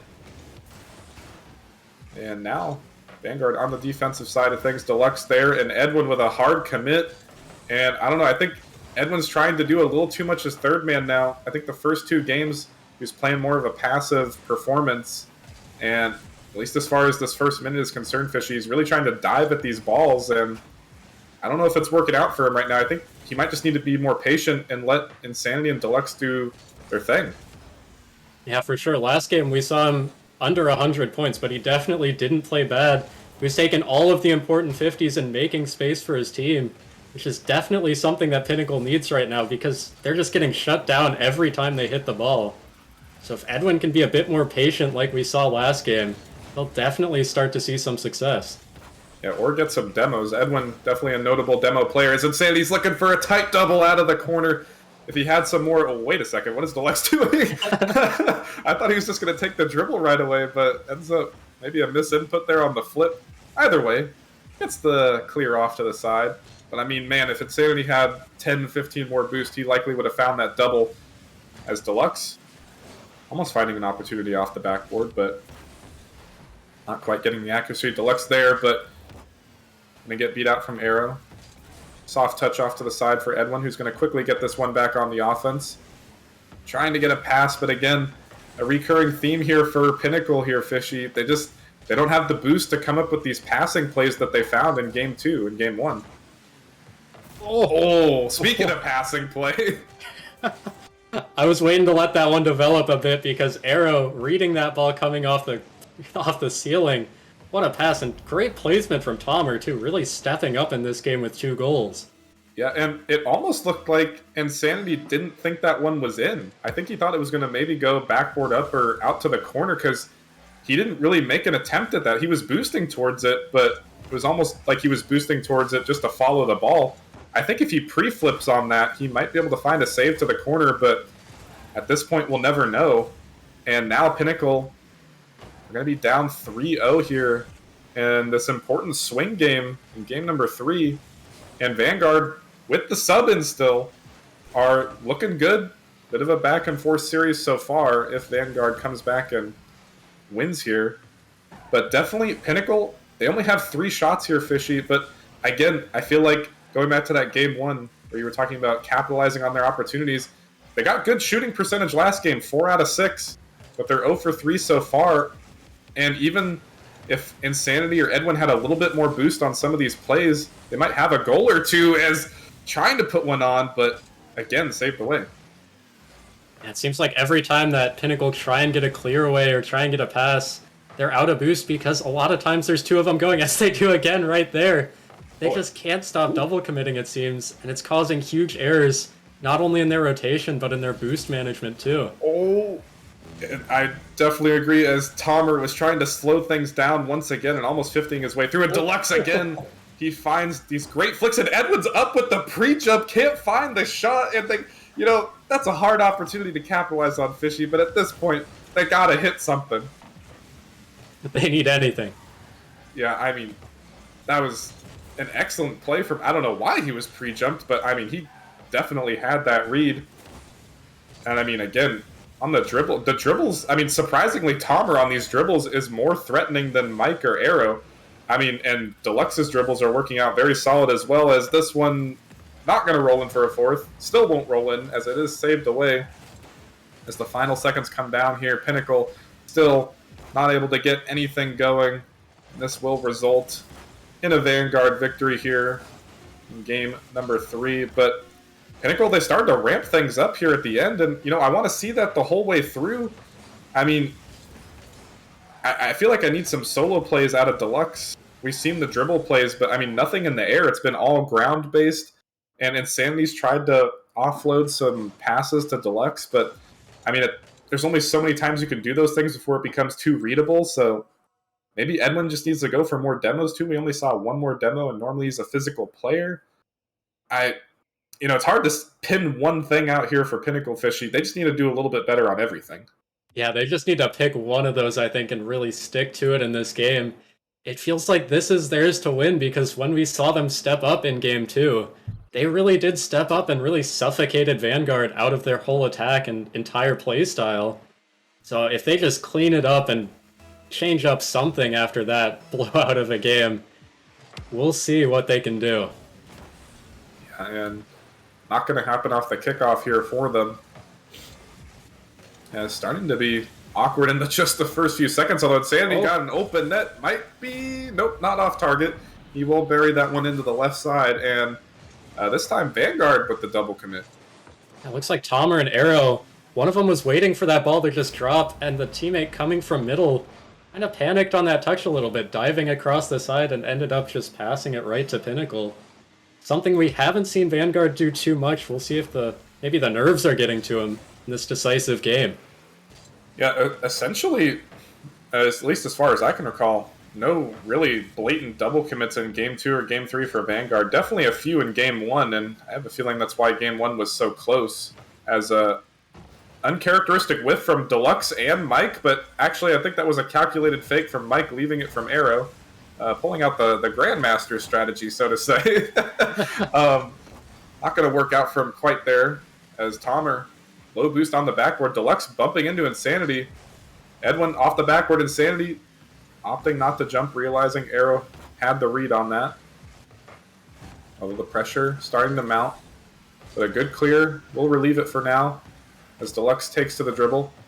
Looking for the follow-up to boot off the ceiling, and net is kind of open, and he takes it from his teammate. And Tomer, I don't think he would have made it back in time. And again, Fishy, whether it's a double commit, I don't know if he was just falling on the ball and he couldn't get away from it. But again, 2 players, sometimes 3 players in the same spots again and again. I don't know if he was falling on it, but either way, they definitely need more comms going on here. It looks like how they're playing, they're just not talking to each other at all and just expecting it to work, but they really don't know when to go and when to leave it for their teammates. Big pass play here will work out for them. And, we were asking for comms, and I think Insanity was definitely shouting that he had this because it was right in the vicinity of 2 players. And I don't know why Vanguard didn't have anyone in net. Looked like Arrow was cheating up on that one, not expecting it to get past Tomer in the air, and no one was ready to rotate in behind him. Yeah, I don't know, but rotation proving to be an issue here for the first few minutes for Vanguard. The double commit for goal number 1 and just nobody home there on the second goal. And again, a low shooting affair, 2 minutes in, 3 shots for Pinnacle, 2 for Vanguard. As Edwin was looking for the aerial bump, I asked for more bumps, and honestly, I want to see that. Put the pressure on, make Arrow have to force to give up the possession, and that's why this ball is still in the offensive half here for Pinnacle, because they're forcing Vanguard to make some uncomfortable touches. That being said, Mike, perhaps with another fake, forcing Deluxe to give away possession, but he stays on top of that ball. Gets a good 50 out. Arrow actually cutting off Tomer once again, so Arrow and Tomer not on the same page as far as Game 4 is concerned. As now Edwin into the corner, but straight into the hands of Tomer. Mike and Tomer, I mean, now the tables have turned here a bit, Fishy. The double commit's just raining on the Vanguard side of things. Yeah, as I say that, though, everybody's flopping in the midfield. Yeah, I'm not sure if Pinnacle really picked up that they were supposed to stop double committing there to really switch the teams around. But I'm really looking at Deluxe in this game here. He's stepped up a ton. We've seen him in that second goal get the pass midfield, and I've seen him a ton of times with no boost, just managing to get a 50 and beat out a player when they need it most. Huge shot from Tomer going right under Insanity.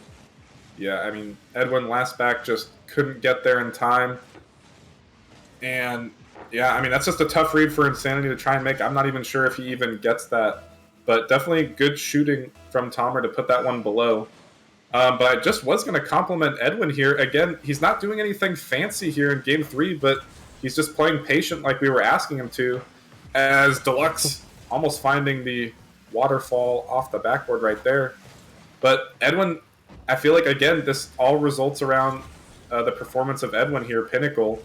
If Edwin's playing patient on the defensive side of things, letting Deluxe and Insanity kind of run the show, but, you know, if he's getting the 50s on offense, he's getting those disruption plays, those bumps and demos, this is where they're finding success. And, you know, this is putting Vanguard on the back foot time and time again. And the games that Edwin's played patient, Vanguard, again, they're only at 4 shots here. Yeah, it seems like the boost control is really swayed in Pinnacle's side too because of what Edwin's doing. He's going down to the other side and harassing them, like you said. Not only going for those bumps, but also trying to steal some boost along the way. It puts Vanguard in an awkward spot, which I'm sure they're used to having to play Grandmasters and Venganza a ton this season, but... Yeah, the bumps are coming out in full force. But 30 seconds, a little over 30 seconds here for Vanguard to try and get a goal to tie it up. Pass attempt to the midfield, but Arrow again going to ball out Tomer. Insanity with the open net. Just he's finding that all too familiar left side there. Insanity with a hat trick, 3 for 6, but off the back of another Vanguard mistake. And again, it's Arrow and Tomer, like you said. Seems like Mike's really been their first man, which is unusual because usually that's Arrow's spot, and it seems to be messing up their whole rotation with Arrow and Tomer not knowing when to go. Which hopefully they can figure out for Game 5, or maybe they'll bring in Zera, maybe his PC's back, but we'll have to wait and see. Yeah, I don't know. I mean, I did just recently found out that Zera is a chef just like myself, so maybe, you know, he just had confidence in his team. Maybe he's just cooking up a nice meal, a little victory dinner, but not quite so convincing as we thought going into this. But that being said, I mean, the fact that Vanguard is playing with a sub, Tomer is doing a pretty fantastic job here. And again, like I mentioned, being the former teammate of both Arrow and Insanity, both of these players, Insanity and Arrow, they have troubles on the double commits. And I had a lot of issues when I was on the Reapers with that. So I feel like that's kind of where the double commits are coming on Pinnacle with the Deluxe and Insanity duo. And now on the Arrow side of things for Vanguard, I mean, they really got to figure this out between him and Tomer on the defensive third, even the offensive third, because the double commits in the midfield aren't too bad. It's just when it's too late or it's too far upfield. And yeah, I mean, it all comes down to Game 5 here, Fishy. Who's going to... I mean, this has been kind of a series of double commits. Who's going to double commit more here in this important Game 5? Yeah, that will be the question here. I feel like Pinnacle even has all the momentum. I know not many people predicted them to even get to this point, but now they're in Game 5 with the momentum, trying to take this series away from Vanguard.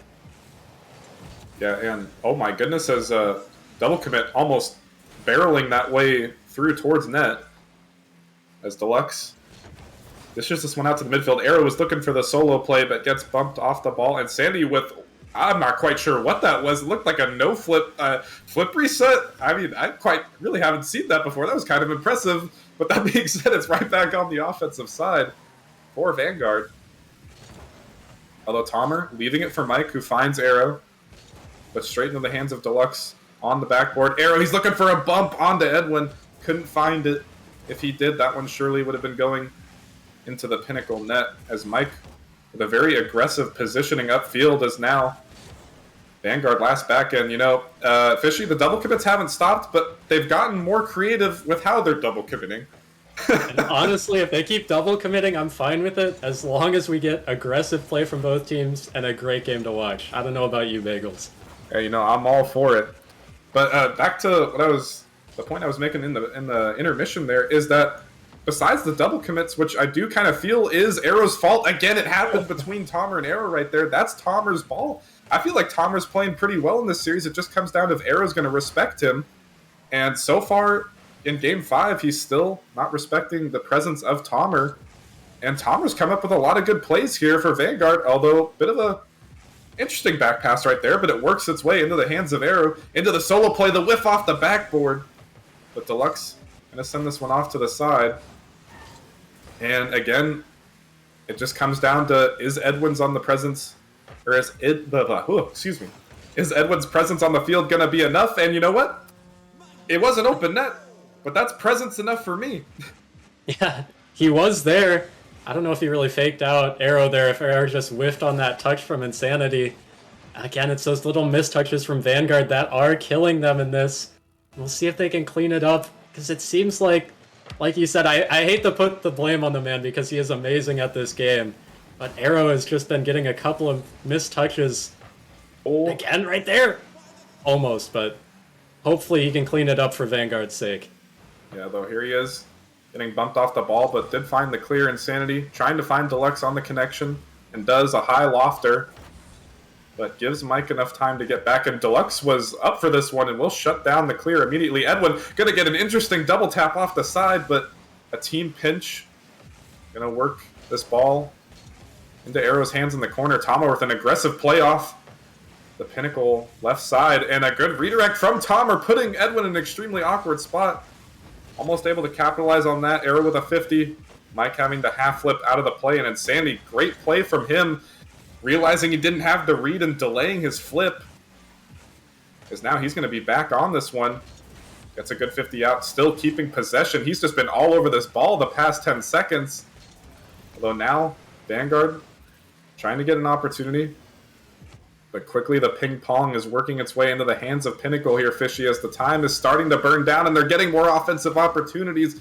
Vanguard, again, with 4 shots with just about 2 minutes left. They've just got to produce some more offense here out of a star caliber player like Arrow, who's on the bottom of the scoreboard again. And they really need anything to break through this Pinnacle defense. Oh, and that might be it. How did that open net come out for Tomer? I bet it was off a double commit. Yeah, it looks like it. I venture to say. But again, I mean, that's a good shot from Tomer. Tomer's been playing extremely well this whole series, and really a lot of the mistakes have been from the double commits, which have been due to Arrow, but Arrow with a good pass. All right, I guess that was Mike, actually. Although, let's see if Arrow can come up with a solo play here. He's looking for the bump, finds it onto Edwin.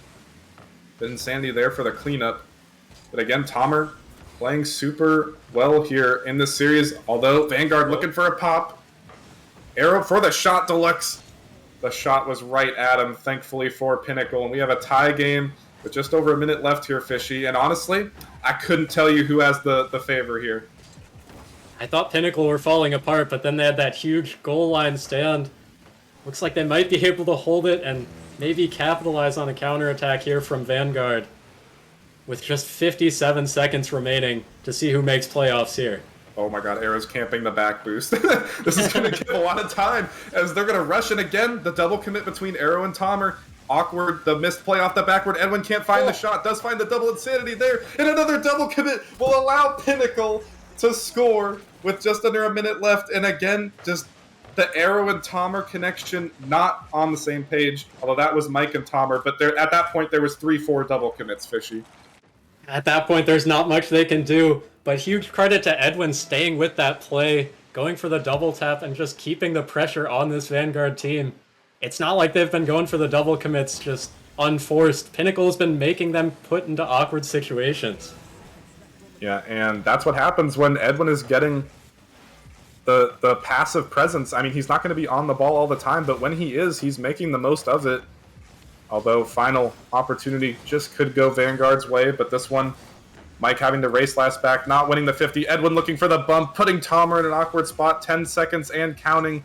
One more opportunity. Arrow doesn't have a lot of boost, does get the flip reset over when the bump comes out, but Edwin with the save.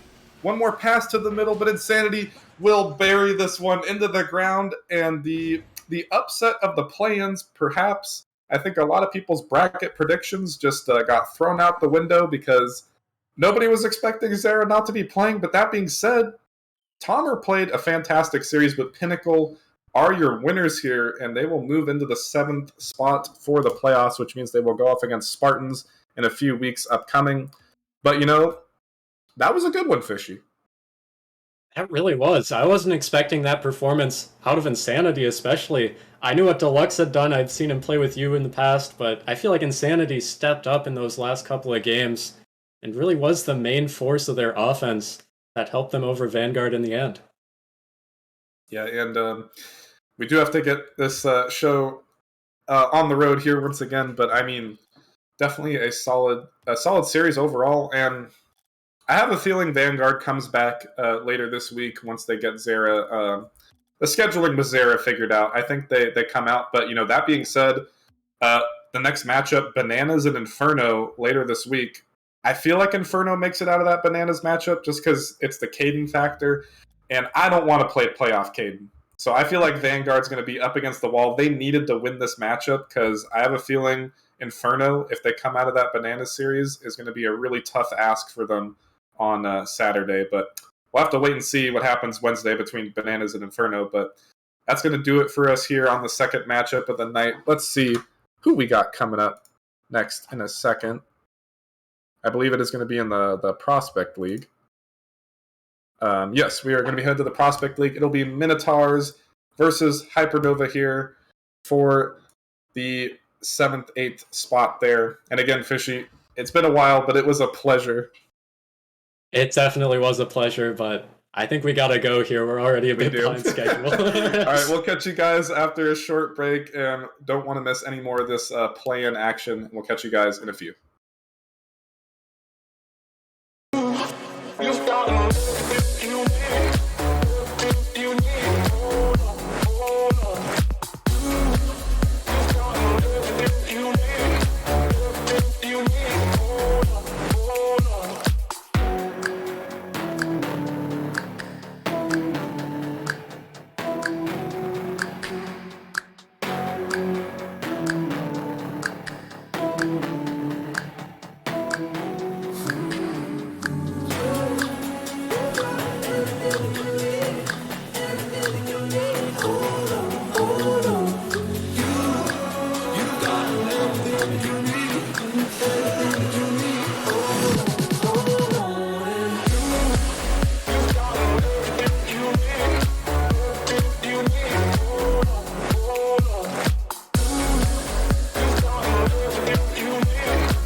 How did I get lost in my own orbit, revolving around the planet that no one else can find?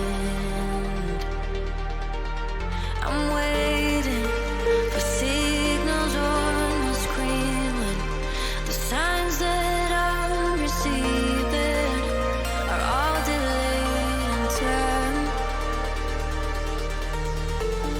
All I wanted was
started to fall, and where were you? How could I know you were falling too? Grabbing the wind, cutting my skin, but it's hard because I'm falling. Tell me why I'm falling. Oh, life's calling, but it's hard because I'm falling.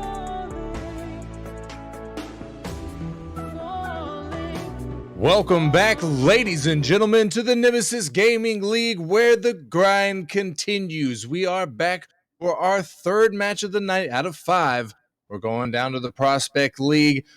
In the play-ins, we have the number 7 seed Minotaurs going up against the number 8 seed Hypernova. Your boy Psychonautic in the booth, ready to bring this play-in action to you. And I'm joined in the booth by a known face around here, somebody who's currently subbing on Venom, I believe. I always mess that up, but Hydro, master of the mustache. How you doing tonight? Good. How was you, Psycho? Excited for this match. Pretty good. I got you. But yeah, it looks like we got Hypernova and Minotaurs, and I know Minotaurs have a good squad on paper, but looks like they struggled throughout the regular season, Psycho. Yeah, I would say both of these teams actually struggled a little bit throughout the regular season. We are going to get straight into this action, though, Hydros. We're running a little bit behind. We've had back-to-back games 5. Game 5, you love the content, but it does put a little bit of a strain on our timing here. So let me get it from you real quick, Hydro. If you had to call out one of these teams, who do you predict's going to make the win? Who's going to get the W in this best-of-5 play-ins match? I'm going to go with the trend of the Game 5s today and say that Minotaurs are going to take it in 5. I think Hypernova's got a really good squad, but I think the firepower from Rogue and Snaz is going to be overpowering for Hypernova. Yeah, I think you might be right. We'll have to see. Critter is known to pop off. Unfortunately, I don't know very much about Kryptonic. I know he was a very solid player whenever we played Hypernova. I remember respecting him, respecting his touches on the ball and stuff. Wheels almost able to sink that one in, but it turns into a pass play for Rogue to get the initial goal in this best-of-5 series.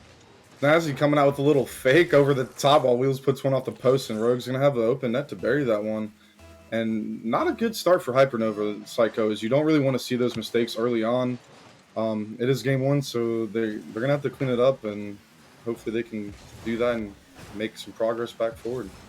Oh, I have no doubt in my mind about that. To be honest with you, I think this may be one of the more face value matches that we see. Definitely not I Fear the Beard scoring that goal. Yeah, and he's just going to play it off the wall to himself. Going to get a nice power shot top of the net, and Rogue just couldn't turn around in time to save that one. And that's just the way the cookie crumbles sometimes. And actually, I Fear the Beard was somebody that I was going to shout out on top of, after backdooring it with not knowing very much about Kryptonic, because I do know a little bit about I Fear the Beard, having played against him, but also he's been in the league in Nemesis for at least a couple of seasons, if not several seasons. And he's pretty well known. He has a reputation for having some pop-off potential. And I know that Critter definitely also has that pop-off potential, but there's no slouching here, Hydro, as you can attest to the Minotaurs team, Rogue and Wheels both being former teammates of yours. Yeah, we made a really good run, and when we were a novice, we made it, I think, second place in there, and these two good solid players. I believe that Rogue is probably one of the better Prospect League players in this league, so I think they're gonna do pretty well tonight. We'll have to see. So far, both of these teams looking pretty equal, if I do say so myself.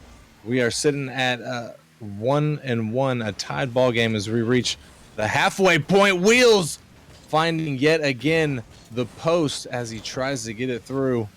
Rogue not able to clean that one up. Ball does get sent out. Wheels in the mid, up for it. He's looking for the follow. Double off the backboard. Almost gets it, but gonna bounce off the crossbar. Wheels just not able to dial in that accuracy yet. Hydro, I'm sure as the series progresses, he's gonna become much more deadly. Yeah, and Wheels has really worked on his mechanics lately, and he's become a lot more mechanical in those double taps and those flip resets. I'm looking towards him to be the key to the game. Yeah, you're gonna look towards Rogue to really give you that pop off potential, but Wheels can surprise you here and there. I know that for certain. Wheels also being a former teammate of mine. I've never had the oh my goodness, Rogue with the long ball getting the sniper goal. But I was just about to say I've never had the pleasure of playing with Rogue. But Wheels, me and him played pretty well together in season 3. Yeah, and that was a good pass from Wheels finding Rogue. That teammate chemistry that they've played with for a few seasons in Nemesis coming out, and that could be a deciding factor in this game, Psycho. It certainly could. Wheels coming in, trying to get the cleanup for Rogue, but I fear the Beard staying strong on the defensive goal line. He's going to bounce it off the backboard. Critter looking for it, but can't get an accurate shot. Goes off the backboard once again. Beard up to Kryptonic, not going to be able to get it into the net, though, as Hypernova's not done yet. Critter trying to get mechanical. Kryptonic can't clean the ball up as Rogue gonna turn things around and put the Minotaurs on the offensive push. Minotaurs still leading 2-1 with a little over 60 seconds. Rogue making that stop on the goal line. I fear the Beard looking to tie things up here as we enter the final 60 seconds. Wheels finding yet another crossbar here, and I hate to say it, Hydro, because Hypernova's playing really good in my opinion, but if Wheels was able to hit his shots in this game, it would be like 6-1 right now. I would say if all of Minotaurs are able to hit their shots, it'd be like 6-1 because they have 12 shots to Hypernova's 7 or 6. So I mean they're out shooting them double almost, and it's going to be interesting. You got to keep these guys. I know Rogue's known for being aggressive, and so is Wheels, but almost one coming out from Hypernova can't quite find it. But yeah, I mean, they got the firepower to score goals quick, and you gotta attack them in the midfield, Psycho. Certainly do have the firepower. And one thing that I'll say, not trying to take away from Minotaur's performance here, because they really put a good display on for game number 1 in the final seconds here. Wheels just trying to play out the clock. Wheels trying to get it down. He does. Minotaurs going to be your winners for game number 1. But what I was going to say, Hydro, is that every time I've played Hypernova and I've seen Hypernova play, one thing that they do is they tend to lose game 1. But I don't know if it's on purpose, or I don't know if it's just the kind of the way that it plays out. But they seem to play better in the games 2 through 5 than they do in the first game. So, I wouldn't count them out yet. Minotaur is looking really good, but I think Hypernova has, I think this is, if they don't show up here in game number 2, it might be done for them, but I'm expecting big things. Yeah, and they're going to have to show us this game. I mean, I don't think you want to go down 2 out of this Minotaurs roster. Just to try to reverse sweep these guys, it's going to be really hard. Even though we know Hypernova can do it, Critter being solid, and he's been there before. I think he's won a championship before, so he's been in these dire situations before. But one game at a time, Psycho. One game at a time, and you are correct. Critter is a season 5 champion with this exact team with Hypernova, not the exact roster. I can't remember his teammates in season 5. I know one of them was Sky's RL, but I unfortunately don't remember the third teammate from that roster. But season 5 champions, Critter back in the prospect, as he in last season he was up in Challenger, but he's looking to get another prospect chip here. In the first 30 seconds, we're seeing a little bit of a different gameplay from Hypernova here. They seem to be getting a little bit more aggressive, something that I was anticipating to see, but Minotaurs adapting well so far to their aggression and still managing to keep just as much offensive pressure as they are. It seems that way anyways to me. Hydro, what do you think? Yeah, Minotaur's kind of getting slowed down. It looks like Hypernova is really trying to take their time and take their touches well and play it slow and control the pace of the game, which is exactly what you're gonna have to do against Rogue and Wheels. So I think they're doing a good job. We're gonna have to see how that plays out for the rest of the game. We certainly will. Snazzy with a big flick down the field. Rogue trying to get a 50 on that ball. He does. Wheels is there looking for the bounce shot. Can't get it through. Fear the Beard. Critter with the pop. Looks like he's going to go ahead and try and follow it out of the corner past Rogue. It looks like it's under Wheels. I Fear the Beard pops it up in front of the net, but Rogue able to get there, get the touch, and take it away from the Minotaur's net. Wheels taking control off the backboard, gets immediately demoed by I Fear the Beard. Kryptonic trying to put it into Hypernova's corner, does, and then gets the clear. Big clear for him, looking for the follow out of the Gladiator's corner, out to the mid. Critter's there, but his shot bounces off of the post. And that is an unfortunate miss. Hypernova and Minotaurs still at 0, but Rogue with a huge play in the midfield, taking the lead once again. Yeah, and just nobody rotated back for Hypernova there. They had a really good opportunity at the other end, and they hit the posts a couple times, I think, and they got caught up, overcommitted, and Rogue's gonna have no problem carrying that one back to their net. Yeah, that was a good catch from him, I gotta say. Really good control over the ball, able to just catch it, roll it forward, and then get such a heavy flick. Kryptonic finding the bar down, gonna even up the score at 1. Yeah, that was a really good ceiling pass from Critter right there, right to Kryptonic, who puts it top right. And that's a really good sign if you're Hypernova. That can give you some momentum, those nice goals like that. Yeah, I fully agree. And they might be looking at another one here as I Fear the Beard gonna get it past the final defender and take the lead for Hypernova. Wheels getting a little bit awkward in that corner there, and I fear the Beard's gonna have no trouble reading that one and putting it in the back of the net. And that's just how quickly the momentum can shift in these playoff games. Everybody's pretty evenly matched, so it's just going to be about who can generate that momentum, Psycho. Yeah, I definitely agree with that statement, especially down here in the play-ins.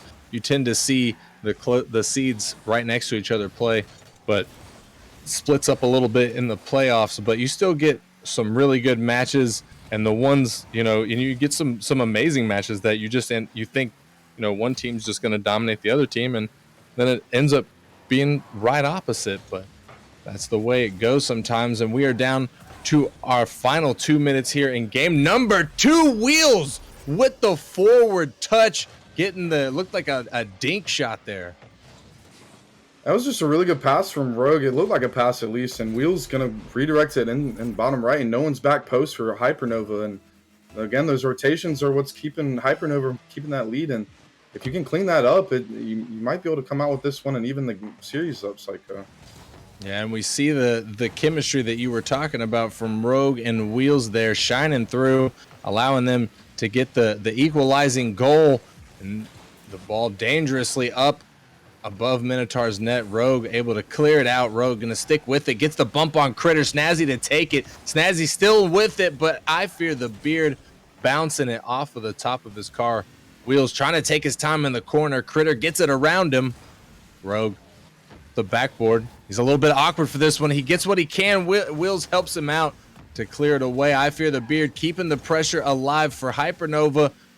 50s with Snazzy down to Rogue, who takes the long shot off the crossbars, not going to make it in. And we stay tied at 2 as we reach our final 60 seconds of game number 2. Hydro, if you had to say, which team do you think has the advantage moving into this final 60 seconds? I got to say it's pretty even. Minotaur is only having one more shot than Hypernova, and it looks like they're going to have a really good counterattack as the demo comes out and Critter's going to score. That's a momentum shifter, Psycho. Momentum shifter. I Fear the Beard looking like he might have miscalculated where the ball was going to go, but was able to recover and turned it into a huge demo, clearing the path for Critter there. Critter able to take that, walk it in, take the lead with 45 seconds left on the clock. Rogue looking to get a clap back off of the Oh my, that just turns into a counter attack, and now Hypernova have a 2-goal lead. Yeah, I think it was Wheels overcommitted. Just jumps right over Snazzy and leaves his net wide open, gets flicked out. And those are mistakes that are going to kill you in these playoff series. You can't afford that. You gotta stay clean on your rotations and just trust your teammates. Yeah, I fully agree there, and it's unfortunate. I'm sure Wheels was anticipating Rogue to get that because he was pretty much there. I was surprised Rogue didn't get it. Rogue did get a huge save right there though, as Critter tried to come through and extend that Hypernova lead by 3 in the final 15 seconds. Can Minotaurs figure something out? No, Critter gonna get a huge dunk in the midfield and finally get that 3-point lead extension. Critter popping off with the hat trick, 700 points. Yeah, Critter really put him on his back this game, and gets a huge dunk on Wheels right there. I might say that was a beautiful goal. It certainly was, and it's pretty much the dagger in the side of this game number 2 for the Minotaurs. As the pinch comes out, is that really going to go in? That's just going to go in. Yeah, Critter just again. another one for the road, and he's gonna get the sombrero, the 4-goal game, and 852 points, and that's a scary sight if you're Minotaurs. You really let this game go in the last 2.5 minutes. Up until that 2.5 minute mark, it was a really even game. I think it was only separated by 1 shot, so I don't think it's gonna be too telling for the rest of the series, Psycho. But you're gonna have to clean it up if you're Minotaurs. I couldn't disagree with that. Hypernova doing what I was anticipating that they would do. They tend to come in pretty hot in game number 2. They play a little bit slow, and I don't know. I'm not on Hypernova, so I don't know if they're feeling their opponent out. I don't know if it just takes them a game to get the gears, in nice and oiled up and ready to move, or what the deal is. But it seems to be that's the way it goes. So I'm interested here moving forward into game number 3, Hydro. I think Minotaurs have a lot on their plate and what they need to make as far as changes go. Yeah, and they really put a lot of demo pressure on Minotaurs there, and it seemed like Minotaurs didn't really know what to do with it. So I mean, if I was them, I would stick to that demo strategy and open up the field for yourselves and get those passing plays going. And I think that you can really turn this momentum towards your favor. Yeah, and I know if I was Rogue, I would be looking to be demoing Critter right now. You can't let Critter run away with that sort of momentum. And once he gets going, he might become unstoppable. And I don't know if we mentioned it already, but this is a battle of management here, Hydro. Critter versus Rogue, both of them management here in Nemesis, both of them GMs of their respective orgs. So this is a pretty big deal. Yeah, well, it's a high stakes game, and I forgot. I don't think we ever mentioned, but Rogue usually plays a high demo style play style. We haven't seen that come out yet. I'm curious to see if he'll implement that into his game style here, and see if they can start coming back with their demos of their own. Yeah, that's true. He is definitely one of the top demoers here in the Nemesis League, known for it. He came in hot in his novice league season, and was just making everybody mauled with his demo plays. It was absolutely hilarious. Snazzy, I'm not sure what happened right there, but he looked like he was just going to leave that ball. Wheels coming out of nowhere, catching Critter sleeping on the back wall. Yeah, and this one was looking like it was going to hit off the backboard and just completely died with all momentum, and Critter just not fast enough to get it to that one off the backboard. That's a good start if you're Minotaurs, and you want to keep this momentum going and hopefully get this next goal. Yeah, they certainly do. They do not want to let Hypernova start to get any sort of momentum, as we as they saw in game number 2. How that'll work out. Critter with a huge save off of the post, as Snazzy had a great shot, almost able to get a second goal for Minotaurs. 3 minutes and 43 seconds on the clock. Minotaurs up by 1. Rogue trying to get it around Kryptonic, not able to. Wheels gonna 50 with them. Critter's gonna take control. Wheels can't follow it. Nazi's there, but Rogue is as well. Minotaur's a little bit bunched up. Kryptonic gets it past Rogue. Critter in the midfield up, gonna carry it, gets another touch, looking for yet another one, but leaves it for a teammate, and that is just gonna go in. That's like what, the second or third time that's happened this series.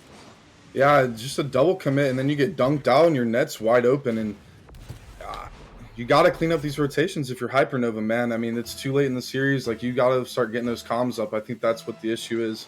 And if you just talk more, it'll settle those double commits down. Yeah, it's not the best position for them to be in right now. However, I've seen all manner. Oh my goodness, Rogue finding a huge touch in the midfield. He's been on top of that this series. And there's that chemistry coming out from Wheels and Rogue again. Just another passing play. I think they've connected like probably 4 goals now. And if they can continue to do that this series, it's going to be tough for Hypernova to keep up. Certainly will, but Hypernova, might be having a game where things are kind of off for them. They might even, with 3 minutes left on the clock, there's plenty of time for them to make a comeback here and get 3 goals. But this might be a game that's kind of already washed for them, being 3 goals down. That's a pretty big mountain to climb, and they might be thinking forward to game number 4. Obviously, that's not the position you want to be in, but sometimes that is the position you find yourselves in. And if there's one thing I know about Critter, he's a logical human being. He thinks things through. So he's got to be approaching this in a manner like that, in a very logical manner, is what I would assume, anyways. Hydra. Yeah, just stay calm. The series isn't lost for sure, and you still have time in this game, like you said. But you're gonna have to score pretty quickly here if you want to start mounting that comeback.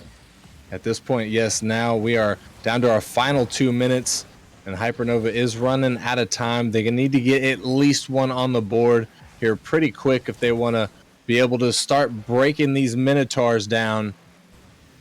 Snazzy is up, but he's going to miss the touch, anticipating a touch coming out from Hypernova. Wheels able to stick with it, going for the musty touch. Rogue going for the demo play, not able to get anything, but does almost clear the lane out. I fear the Beard almost able to get a huge counter play right there with the air dribble, but Minotaurs do stay strong on that defensive line. They are still up by 3. A little under a minute and a half on the clock for Hypernova to start making a comeback here. But as we were talking about a little bit earlier, Hydro, I'm not sure that that's possible. They're showing signs of life on the offensive side, which is good, especially going into game 4, even if you don't win this game. But you really want to keep that pressure up and just have good rotations and all these good things going for you, and going into game 4 being down 2-1. A minute left here, and they're going to have to score pretty quick, Psycho. Yeah, and that's true. Even, like you said, even if they don't make a comeback, getting at least a goal, getting a goal for the road, sort of breaking the dry spell, if you will, of the game, can sometimes put enough pep in players' steps to sort of bring things back. But, we'll have to see as we move into game 4. Minotaurs are going to be up 2-1 in the series, sitting in the match. I'm having total brain farts here, Hydro. Help me out here. Match point is what I'm looking for. Yeah. They'll be sitting at match point. And that's exactly what we wanted to see from Critter and Hypernova, is getting that momentum going for game 4. But I think like I said, I think they've been showing good signs of life towards the tail end of this game. They just haven't been able to bury one. But right there, it looks like they're going to break the dry spell, and hopefully they can come back this next game 4 and really spice things up for us. That's true, and it might not seem like it, but that one goal can do wonders for your mental state.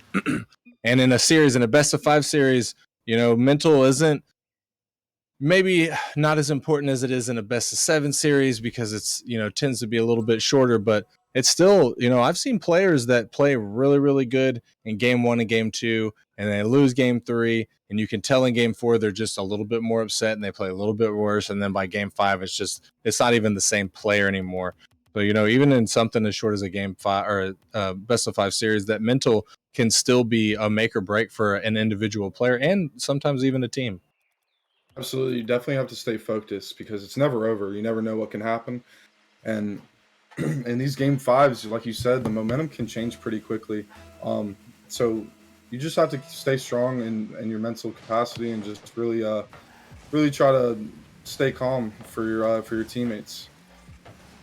And as we step into game number 4, ladies and gentlemen, we enter the Forbidden Temple Arena, which is one of the most controversial arenas here in the Nemesis League. We've seen some kooky, crazy things happen.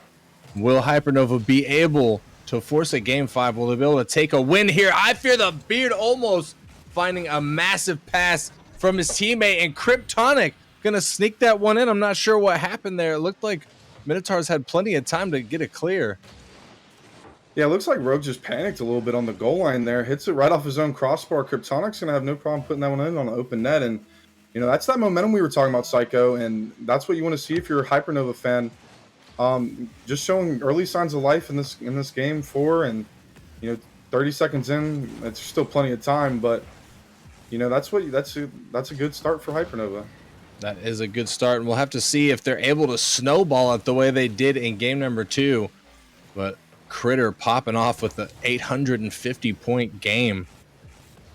I fear the Beard looking for the follow on the ball, but can't get it past 2 of the Minotaur defenders. Kryptonic is there, but he can't get it through Rogue. Rogue staying strong on the goal line. I fear the Beard pops it up off the backboard, can't find the double, but Critter is there to clean things up. Hypernova now with a 2-point lead. And the pressure is put on for Hypernova right now. They're putting on relentless amounts of shots, Psycho. Already coming out with 5 in the first minute of the game. And that's a huge number, Psycho. I think if you're Minotaurs, you need to settle the game down, control the pace a little bit more. And they're going to do that.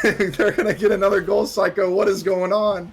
Yeah, it's looking like game number 2, I mean, it's odd, but, game number 1 was sort of, you could tell both of these teams were feeling each other out. It was like a 2-1 game in favor of Minotaurs. Very close. And then game number 2, Hypernova comes in and just blows out Minotaurs. And then game number 3, Minotaurs kind of turned the tables. They didn't blow them out as hard, but they still blew them out. Like, held them to, they couldn't even get a goal until the last 9 seconds of the game. But, here we are again with another, what looks to be a high-scoring affair. Both of these teams sort of shutting off their defense. And I fear the Beard sinking another one. 1-3 now in favor of Hypernova. Yeah, and the pressure's still on, and they put up another one right up, just throwing another one on net. And sometimes that's all you need to do. It goes right off the crossbar there, and I guess Rogue just couldn't read that one. But you're gonna have to shut those shots down if you're Minotaurs and really control the midfield if you want to keep that pressure from being on your end. That's true, and it seems like Hypernova just gets their game together during the even games here in this series, and can't seem to get it together in the odd games, which might not play in their favor moving into game 5. But hopefully they'll be able to pull something together, break the chains, perhaps get a W, move up into, I believe, the 7th seed in the playoff bracket, which off the top of my head, I cannot remember who they go up against. I want to say the Bandits from the Sloth org, but I could be wrong about that. I'm sure somebody will fact check me. I fear the Beard coming in, trying to get it through the defense. All 3 of the Minotaurs there as we reach the halfway point in game number 4 here, Hydro. Hypernova's still up by 2. Minotaurs, it's almost like, I don't know, it's kind of hard to say. It's like whenever Hypernova's playing well, Minotaurs can't play well. But when they're not playing well, Minotaurs play well. And we get another from across the pitch. That's like the 4th time this has happened. Yeah, and that's I thought that was the hat trick for Fear the Beard, but it's going to be his second. But they're really filling up the stat sheet here. They're spreading the love around. Got 2 assists, 1 assist from Fear the Beard and Kryptonic. So they're really sharing the love with each other, and it looks like they're gonna, if they can keep these passing plays going and get these assists, they might be looking good going into this game 5. And Wheel's gonna put one in of their own. Will's done with it. He's tired. He said, I'm tired of getting scored on. I'm here for it. Taking advantage.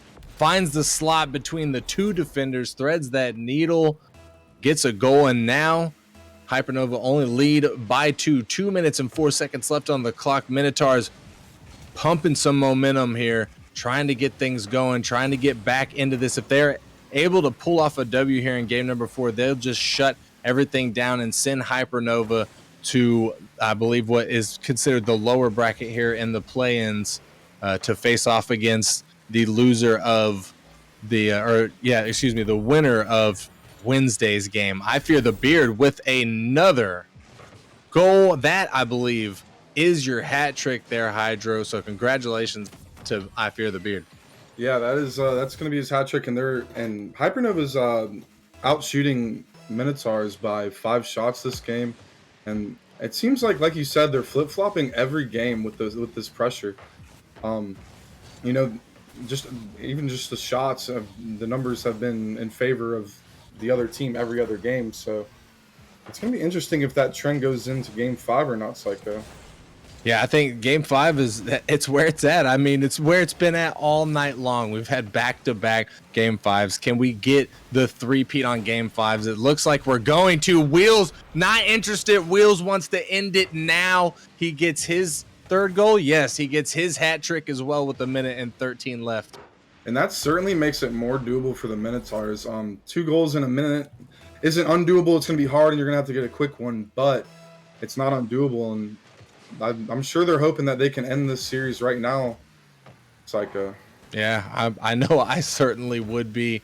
As Hypernova, you really can't tell when they're going to pop off and when they're not going to pop off. And I wouldn't want a chance them popping off in game number 5, because every time they've won, it's been a pretty big margin. This is going to seemingly be the lower of the 2 out of their wins, but assuming, of course, Minotaurs isn't able to pull it back in these last 45 seconds. Kryptonic in the midfield gets beat out by Wheels. Critter missing his touch. Wheels is there. He's trying to put one on. It's a little bit slow. I Fear the Beard going to make an easy save.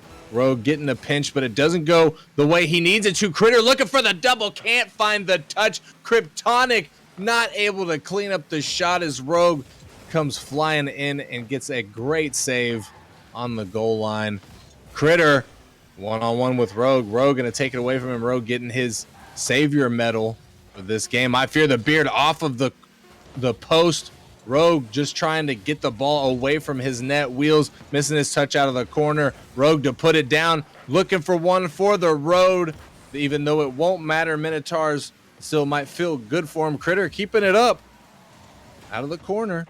Rogue going to put it down. Game number 4 going to Hypernova. Ladies and gentlemen, we have the three-peat.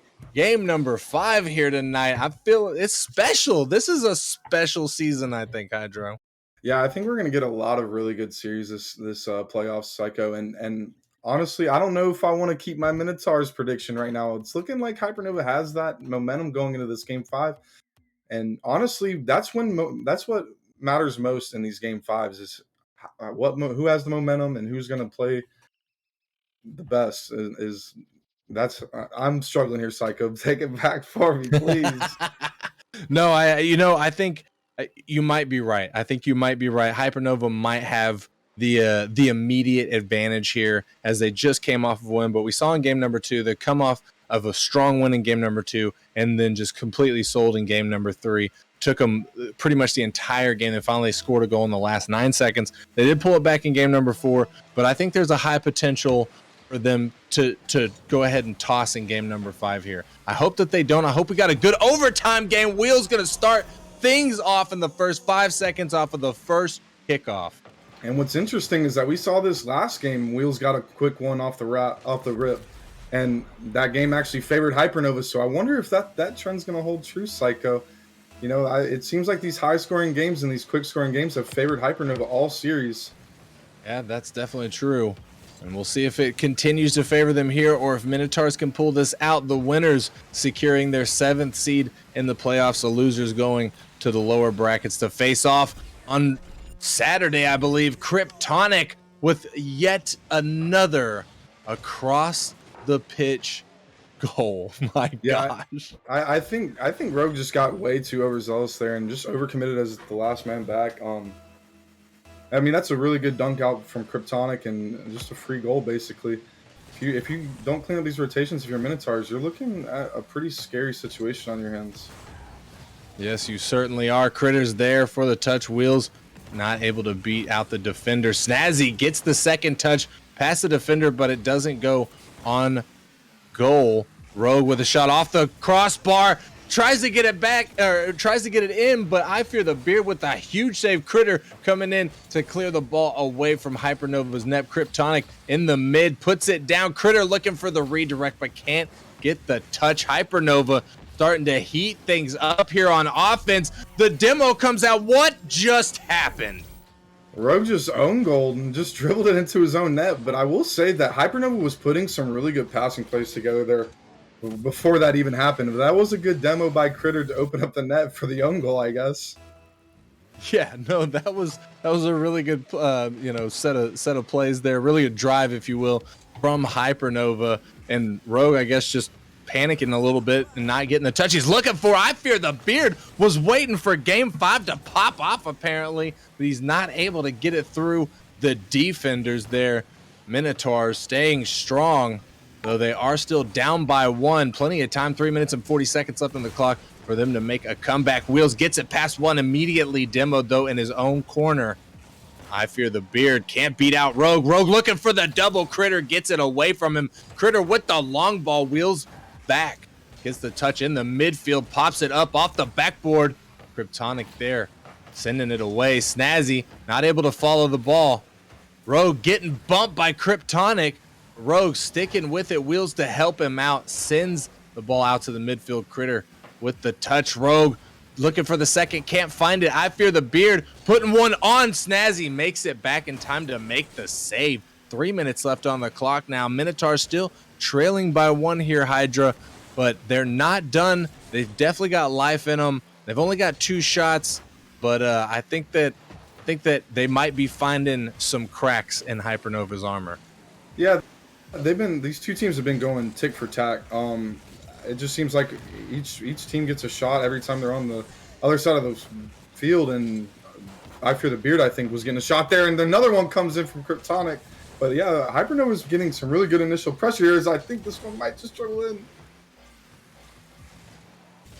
Critter has to 50 with Wheels there. Kryptonic not able to get what he's looking for. Hypernova in their defensive zone. Rogue away to Wheels, and they're going to find the back of the net, tying things up. 2 minutes and 15 seconds left on the clock. Minotaur's not done. Yeah, Rogue getting a really good pass to Wheels here, and Wheels dunking out Kryptonic, just going to put that one right under the crossbar and tie it up. 2 minutes left here, Psycho, and whoever's going to score first might actually just win this game. I wouldn't disagree with that. We're going to have to see. There's 2 minutes left. Plenty of time for a lot of scoring to happen, especially from both of these teams, but it may very well be the next one who scores is the one able to take it away. Ladies and gentlemen, this is for the playoff spot. Rogue almost able to get it over Critter. Critter staying calm as a cucumber on the defensive line. Rogue putting it out towards the mid, but no Minotaur there to take him up for the shot. Wheels a little bit awkward out of the corner. I fear the beard puts it over him. Rogue to help him out. Rogue sticking with the ball, putting it towards the mid. Wheels is up with the redirect. Not enough juice to follow. Fear the beard out of the Hypernova corner. Snazzy gets bumped off. Kryptonic got plenty of juice to play with. Doesn't get a touch that he's looking for, but does get it past Wheels. Rogue waterfalls it down. Snazzy's up looking for the touch. He finds it, but it's going to bounce off of the crossbar. Wheels to come in and clean it up, taking the lead for the Minotaurs. Wheels is turning up this game with this hat trick and 2 saves and putting the team on his back. Snazzy had a really good shot right off the crossbar there that really set Wheels up for the goal there. And if you're Hypernova, you're going to want to answer back pretty quickly. You have a minute, but it's going to be tough to do it towards the end of this game. If you want to do it, you're going to have to do it pretty soon. It's like that. Yeah, you might be right about that. However, we do know that Hypernova can and will score the ball in the final seconds. As long as they can hold off Minotaurs, they can get a counterattack and score in a matter of just a couple of seconds. So while the time is ticking down and they do need to find the back of the net. Panicking at this point would be the worst thing that they could possibly do. Rogue with a huge demo in the midfield on Critter. Rogue gonna take advantage, and with a 2-point lead, Minotaur is gonna go up and quite possibly secure this. Yeah, I think that's going to be the dagger psycho, unless you get a quick one off the kickoff. But again, Wheels and Rogue just matching up. And if you're any other team in playoffs now, you might be scouting this team and saying, if Wheels and Rogue are going to do this all playoffs, they might have a really good chance of beating a lot of these teams. That's not untrue. Chemistry can trump a lot of things, especially in a threes league. And it seems that Snazzy has an understanding of how to play with Wheels and Rogue, as he's fit in with them very well. We've seen very few double commits from the Minotaurs roster, and they've been playing really well. Snazzy getting faked out. Kryptonic also, I think, getting faked out, but not anything going to come from it. The final second here, the ball just has to drop for the Minotaurs to take this game, ladies and gentlemen. They are your winners, and they are going to secure their 7th seed in the playoffs against, I believe, the Bandits. I have not been able to double check that. I think it is the Bandits. I think you're right about that, but like you said, I'm not sure either. I'm looking right now, and it looks like they're going to be playing. Yeah, I think it's the Bandits. So I think that's going to be a good matchup, especially with how Minotaurs played this series. And if Wheels and Rogue can continue to link up like they have in this series, I think they can make a pretty good run in this playoffs. That, I agree, is going to be a pretty good matchup, but also what's going to be a pretty good matchup is our next matchup, which we are going to take a short, very, very short break and get right back into the action as we're a little bit behind schedule. But when we come back, we're going to be entering the Rival League, where we have Chimeras versus Distortion. Hydro, thank you for joining me in the booth here tonight. It was a pleasure casting with you, my guy. Always a pleasure, Psycho. After a short break, ladies and gentlemen, we'll be right back. You don't want to miss this Rival League action. See ya in a few.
started to fall, and where were you?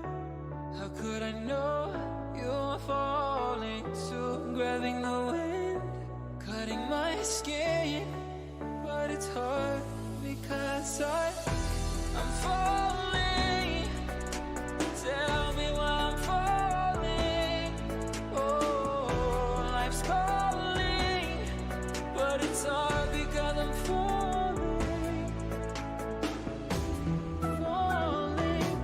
All right, what is going on, everybody? We are back after some amazing play-in action tonight. We had 3 matches in the play-in tournament, 3 game 5s coming your way.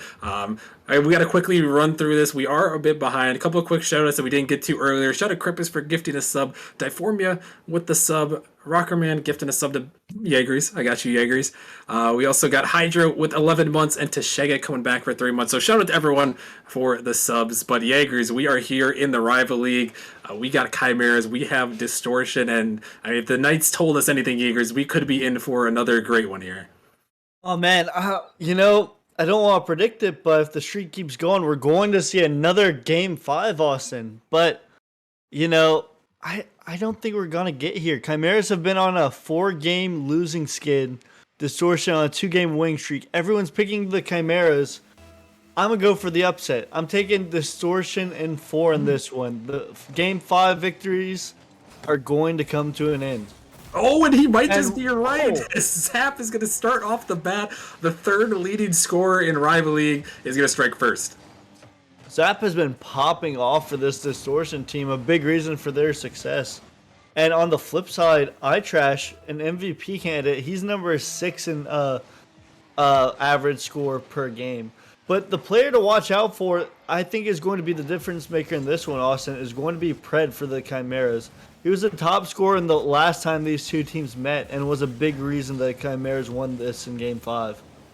Yeah, definitely so. And you can see the lineups on the pitches. We're getting right into things. We have Chimeras with Serrano, Pred, and iTrash, and the Distortion with Zap, Nikoloo, and Sense. And this is gonna be a great one, Jaegers. And you mentioned it, 2 of the probably the top players, MVP caliber players on both sides with iTrash and Zap. And obviously, with Serrano, Pred, Nikoloo, and Sense, this is just a star-studded lineup, Jaegers, with these guys. And if their last match is any indication, that match also went to a Game 5. So maybe just more omens leading us towards that all-exciting Game 5 alert. Very well could happen. I don't, personally, Austin, I don't see it happening. I think the fun ends here. We may get back on track with this one, but that's all I'm going to have to say about that. We will have to find out as we are into game number 1 of this play-in tournament, as Distortion trying to add another one here, a shot coming through, but it's not going to go. And if you guys are just tuning in or are still a little bit confused about the play-in tournament, there are 10 teams that make the postseason. The seeds 7 through 10 are in a play-in tournament, and the winner of this matchup, 7 versus 8 Jaegers, is going to take home the 7 seed. That'll set them up with a match versus the Pineapples. But the loser, they're not eliminated from the postseason, but they will play on Saturday night versus Whiteout or Vortex, whoever wins in that 9-10 matchup. No, that's going to be a very interesting matchup. Going to be very interesting to see who comes out of that game. Whiteout was one of those teams that have been performing very well, but they've been outperforming their seeding in my opinion, with 2 very good players in Larry and I forget the other one off the top of my head. I do know they performed very well in a Titan match, and it would be a spectacle to see them play on Wednesday. I think Pharaoh is probably the one you're looking for as the other Whiteout player, but yeah, that one should be a good one. And so far, we've got a relatively even one here in this one, in this 7-8 matchup. Battle for the 7 seed as Distortion still holding on to that early lead, and they're going to add to it as Zap strikes back with a second goal, and Distortion up now 2-0. We were talking about him earlier, Austin. Zap, number 3 in average score this season. Gonna put his second in the back of the net. And, this guy's a really big reason why Distortion are here today. Yeah, it really is, and it's impressive to see Zap like this. He's been around in Nemesis for a while, and He's definitely making an impact on this Distortion team, leading them to an 11-7 record on the season. As a shot attempt is going to ring off the post. Chimera's trying to turn it around, but they can't quite. And like I mentioned, Zap has been a huge part of Distortion. Had a great start to the season. Didn't quite end the way they wanted to, as they only won 2 of their last 6, I believe. But ended off on a 2-match win streak. And we'll see if they can carry this one over and lead it to a little bit of an upset, as they were definitely not the favorites coming into this one, neither by the Discord nor the odds predictions. But they find themselves in the lead 2-0 here, minute and a half remaining in game number 1. Uniquely going to send this one out. Pred holding on to it in the midfield. Zap going to clear it back down. iTrash, he's up for this one. Going to try to send it down. And we're down to a minute and 20 remaining here, Jaegers. The Chimeras have yet to get on the board, and you know, in a postseason scenario like this, you want to get on the board early, get the jitters out of the way, but Chimeras have yet to do that. Absolutely. I mean, postseason and a stream match, that's a very difficult combination to play under. But, I mean, so far, this Distortion team has just showed up, and, I mean, Chimeras, I mean, if they don't get something here, they're going to be looking to bounce back in game 2. Yeah, they may have to. As we're down to the final 50 seconds, Chimera's in the midfield. Here comes iTrash, looking to make something happen. Going to get to the corner, but not quite anywhere threatening. As Zap going to clear this one out. Down in the midfield, but he's going to find a 50. He's going to find another 50. This one's set up. Could be an opportunity, but not quite going to go. Serrano trying to get it out for his team. iTrash now with 30 seconds remaining. Chimeras in need one with at least time on the clock. Nicolou, a season 1 player in Nemesis, coming back here for season number 7, and a shot attempt. All 3 of Distortion are going to go for it. Sense picks up a savior medal as it's cleared away, and as the time ticks away, Distortion trying to add one more to it. Here comes Nicolou, he puts it in, and there's the dagger in game 1. Distortion are going to take this one. No, Distortion just ran away with this one. The Chimeras had no answer. They were putting shots on target, but 5 of the 7 that were shot were saved away by Distortion. And just an all-around good game to start off this series by the 8th seed. And Distortion, they may be the 8th seed, but they have the same record as Chimeras in the regular season, and they are going to take game number 1, losing out in that 7 seed by tiebreaker, but regardless, they find themselves in the 7-8 matchup. Winner taking home the 7 seed, and Jaegers here in game number 1. I mean, we just saw Zap play an excellent game, 2 for 2 shooting. Nicolou, he's 1 for 1 there, and you know, really just a solid start there for Distortion.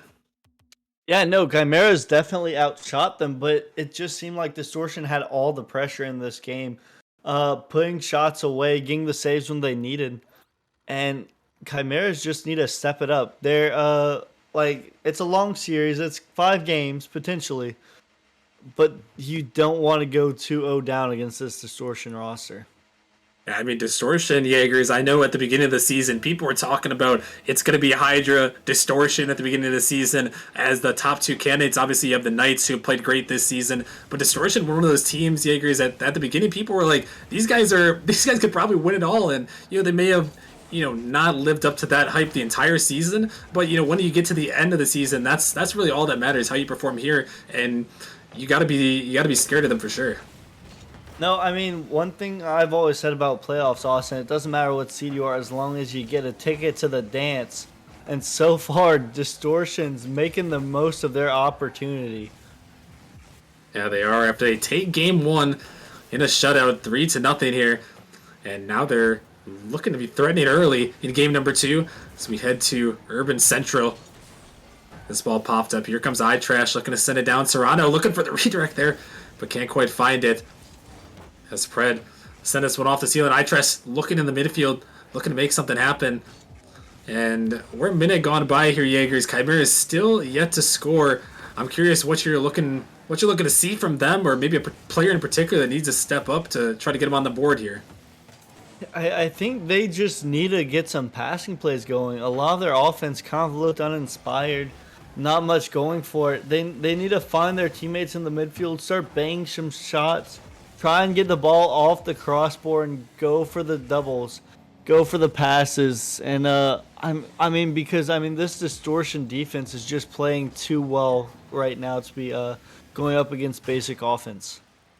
Yeah, they really are, and both teams in this game, defense holding well here. Is a little bit of a whiff comes out. No shots on target yet in this game. Actually, zeros all across the board as we're almost 2 minutes gone by. Nobody has recorded a single stat on the scoreboard.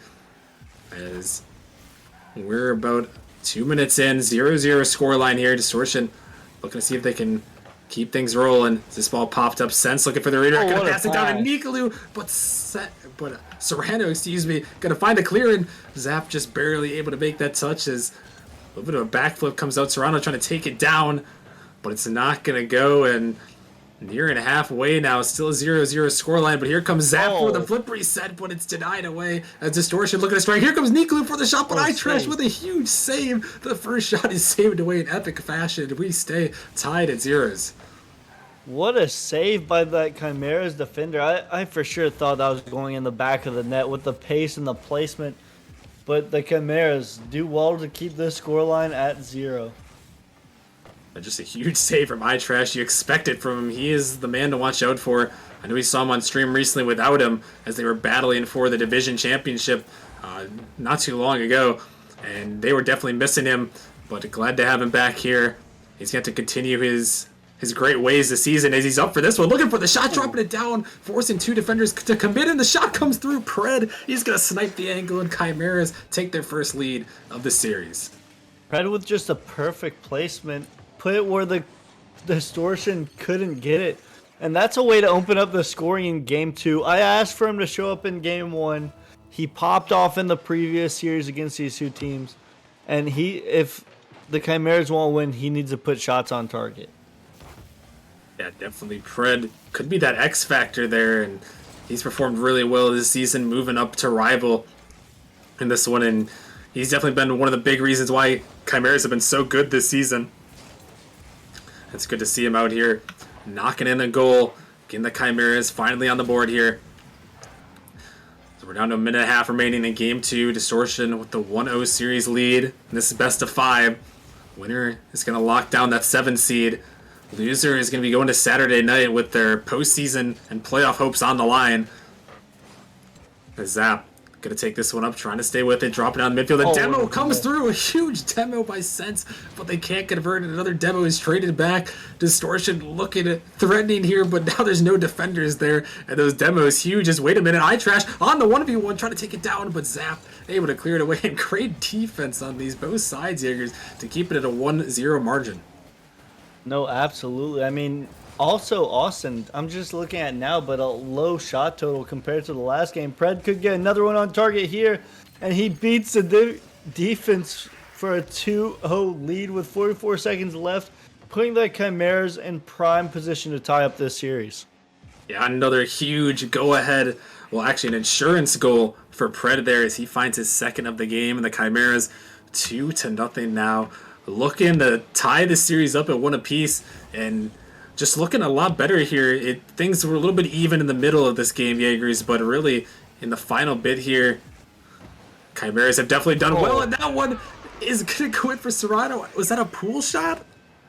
That may have just been an own goal, Austin.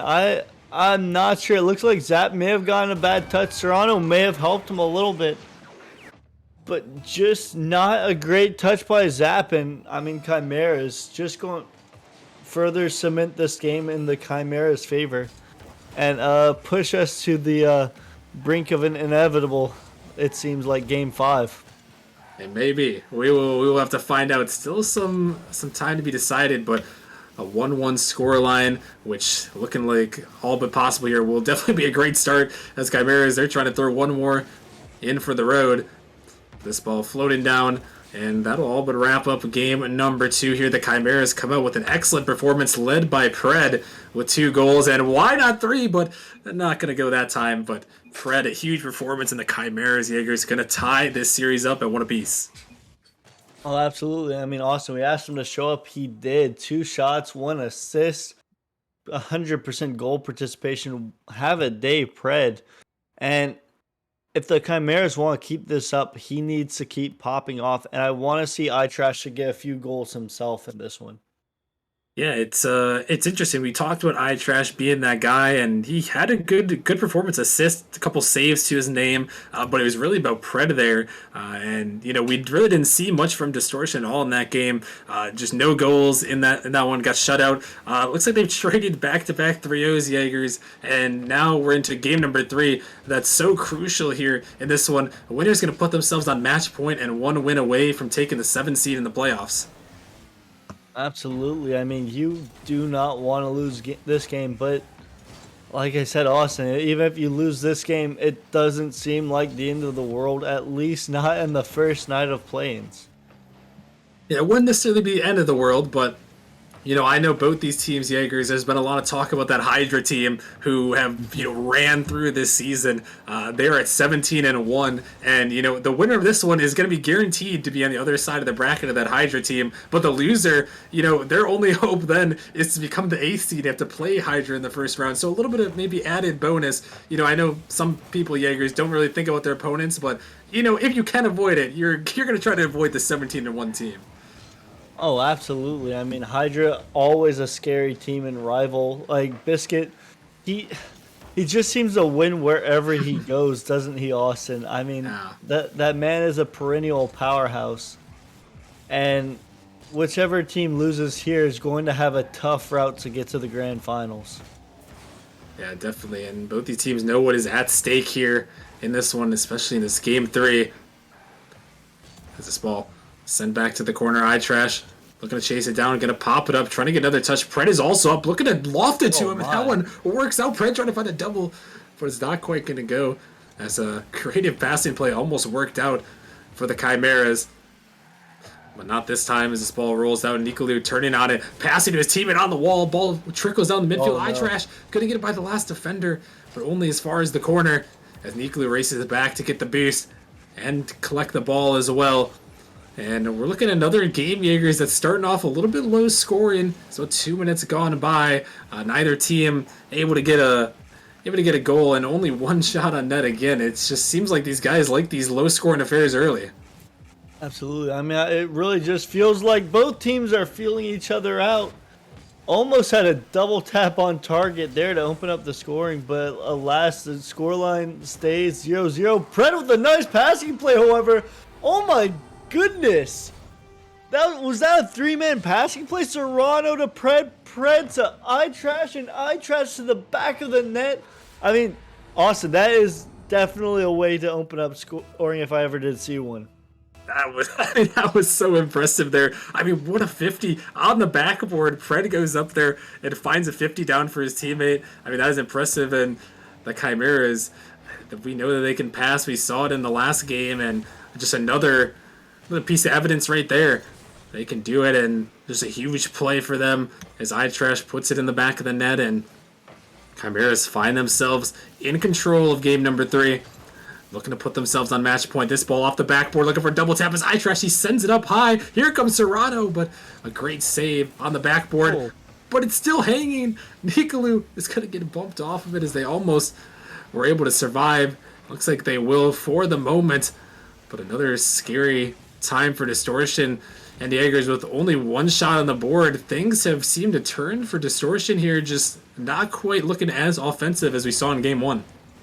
Absolutely. I'm not sure what exactly happened to them. I mean, they just had all the offense game 1 and just seemed to slow down after that. And, I mean, maybe they just had the wind knocked out of them game 2. Maybe they got a little too cocky, started underestimating the Chimeras. But ever since that game 1 victory the Distortion had, Chimeras have taken the rest of these games and haven't looked back. Yeah, they really haven't, and they're trying to hold on. Here is a shot coming on net from Zap. This one hangs around the backboard. Nikalu popping up high. Here comes Sense. Chimeras on the triple commit, but they're able to clear it away for the moment. But it's sent right back in. Past the Sense, looking for the redirect, but Serrano, he's just in time to get that ball away. And now with 1 minute remaining, Distortion trying to look threatening. It's off the ceiling. Can Sense beat the last defender? Serrano, again, a brick wall on the goal line, Jaegers. They just can't get it by him. I mean, Serrano just keeps pre-jumping every shot since has at the back of the net. That's 2 good shots since put on target that was hit away to and keep this Chimera lead intact. And I mean, for the Chimeras, it's just been an all-around team effort. Everyone making plays when they need to. And Distortion, they need to find a way to get to the back of the net. This could be the second game in a row without a single goal, put in the back of the net. And if they want to win this one, they need to put some shots on target.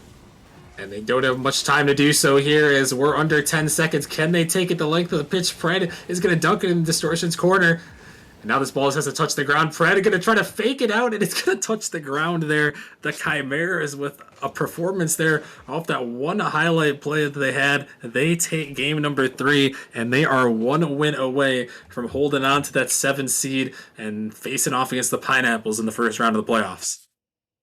Absolutely. I mean, the Chimeras outscoring Distortion 4-0 in the last 2 games. Like, I mean, I guess they just need a warm-up game or something, Austin. I'm not sure what the difference here is, but they all of a sudden did just wake up. And right now, Distortion just looking like an entirely different team than they were in game 1. Like, their passes look good, their plays look good. The only difference is they're not putting shots in the back of the net like Chimeras are right now.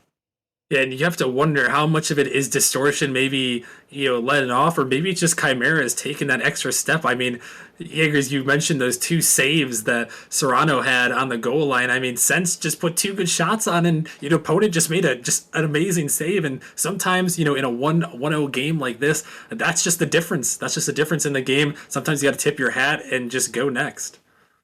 Absolutely. You can't let it get to you, especially, Rockerman, on a map like Forbidden Temple where craziness happens and, sometimes dreams go to die. But hopefully, for the sake of Distortion and for the sake of our streak of Game 5s, that does not come to fruition. Yeah, I don't think Jaegers, I don't think we've ever had 4 Game 5s in a row. Oh. And that is on the line as Zap makes a huge last-ditch save. That is what could be on the line here as our first 3 matches of the night went all the way to Game 5. And, I mean, it's been an epic start here. We had the Challenger League where the Bishops clutched up a win. Pinnacle went to Game 5 over Vanguard, won out. Minotaurs won against Hypernova in Game 5. And Distortion, they're looking to go to Game 5 as Nikolai puts one in the back of the net to start off the scoring. Austin, anything's possible as Zap gets a nice pass off the backboard. Nikolai, perhaps an ill-advised third-man commit, but regardless, it went in the back of the net. And finally, for the first time in 3 games, Distortion has life.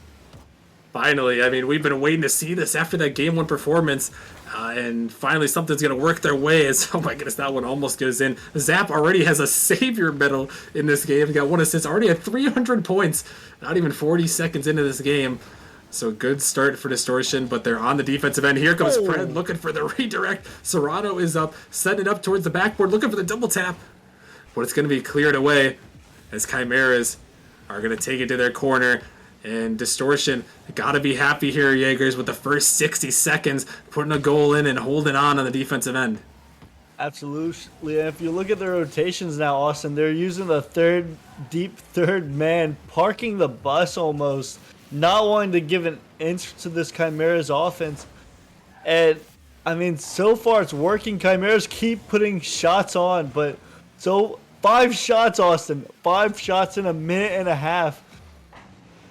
But so far, Distortion's the one with the goal in the back of the net. Yeah, and Distortion, 1 shot, 1 goal, and sometimes that's all it takes. Your opponent may have all the pressure, but if you're a little bit more accurate than them, you can hold on to the lead, and Distortion happy to do so here, looking to force our 4th Game 5 of the night. That'll be one epic way here. Here is Sense on the backboard, but it's not quite going to go. That's a huge opportunity, but here comes Serrano trying to take it down the pitch. Nikolai sniffs that one out, and now he's up for this one, finding a 50 towards the sidewall. Pred looking to chase it down, but Zap right back in. This one caught by Sense, looking to take it up the sidewall here. going for the backboard, has an opportunity to drop it down, but a huge touch comes through from iTrash, able to clear it away. And halfway gone by, this game, Jaeger, is a little bit intense as Distortion just holding on to a 1-goal lead, but you have a feeling like any time, Jaeger's Chimeras could just break through. Absolutely. In a game like Rocket League, anything can happen. One person could miss a ball, and the ball could just go soaring in the back of the net. So far, thankfully, that has yet to happen. But this is a very back and forth game. Could happen here. Nicolo gets around just in time, gets it past Pred. But, I mean, this is just this game's a lot faster than all the previous games combined, Austin. Like, there's so much more offense. And both these teams are just going very back and forth. Like, the previous games are all defensive. This is an offensive showing right here. Yeah, it really is, and they are holding on, but the Chimeras are looking to strike back as this one is sent off to the side. Here come the Chimeras for the shot, but Nicolou on the goal line. Another shot coming through, but it's saved away. The Chimeras desperately putting some threatening shots on target as here they go again. A demo comes down. Chimera's going to put it in. Pred finds it home, and the 10th shot of the game is the first goal of the game for the Chimeras. I mean, it had to happen eventually, Austin. Like, 10 shots. Like, Distortion has 6 saves right now. That is insane. Chimeras have all the pressure, all the offense, but just haven't had the will to force the ball in the back of the net. And finally, the Chimeras find the back of the net here after all their pressure and Distortion.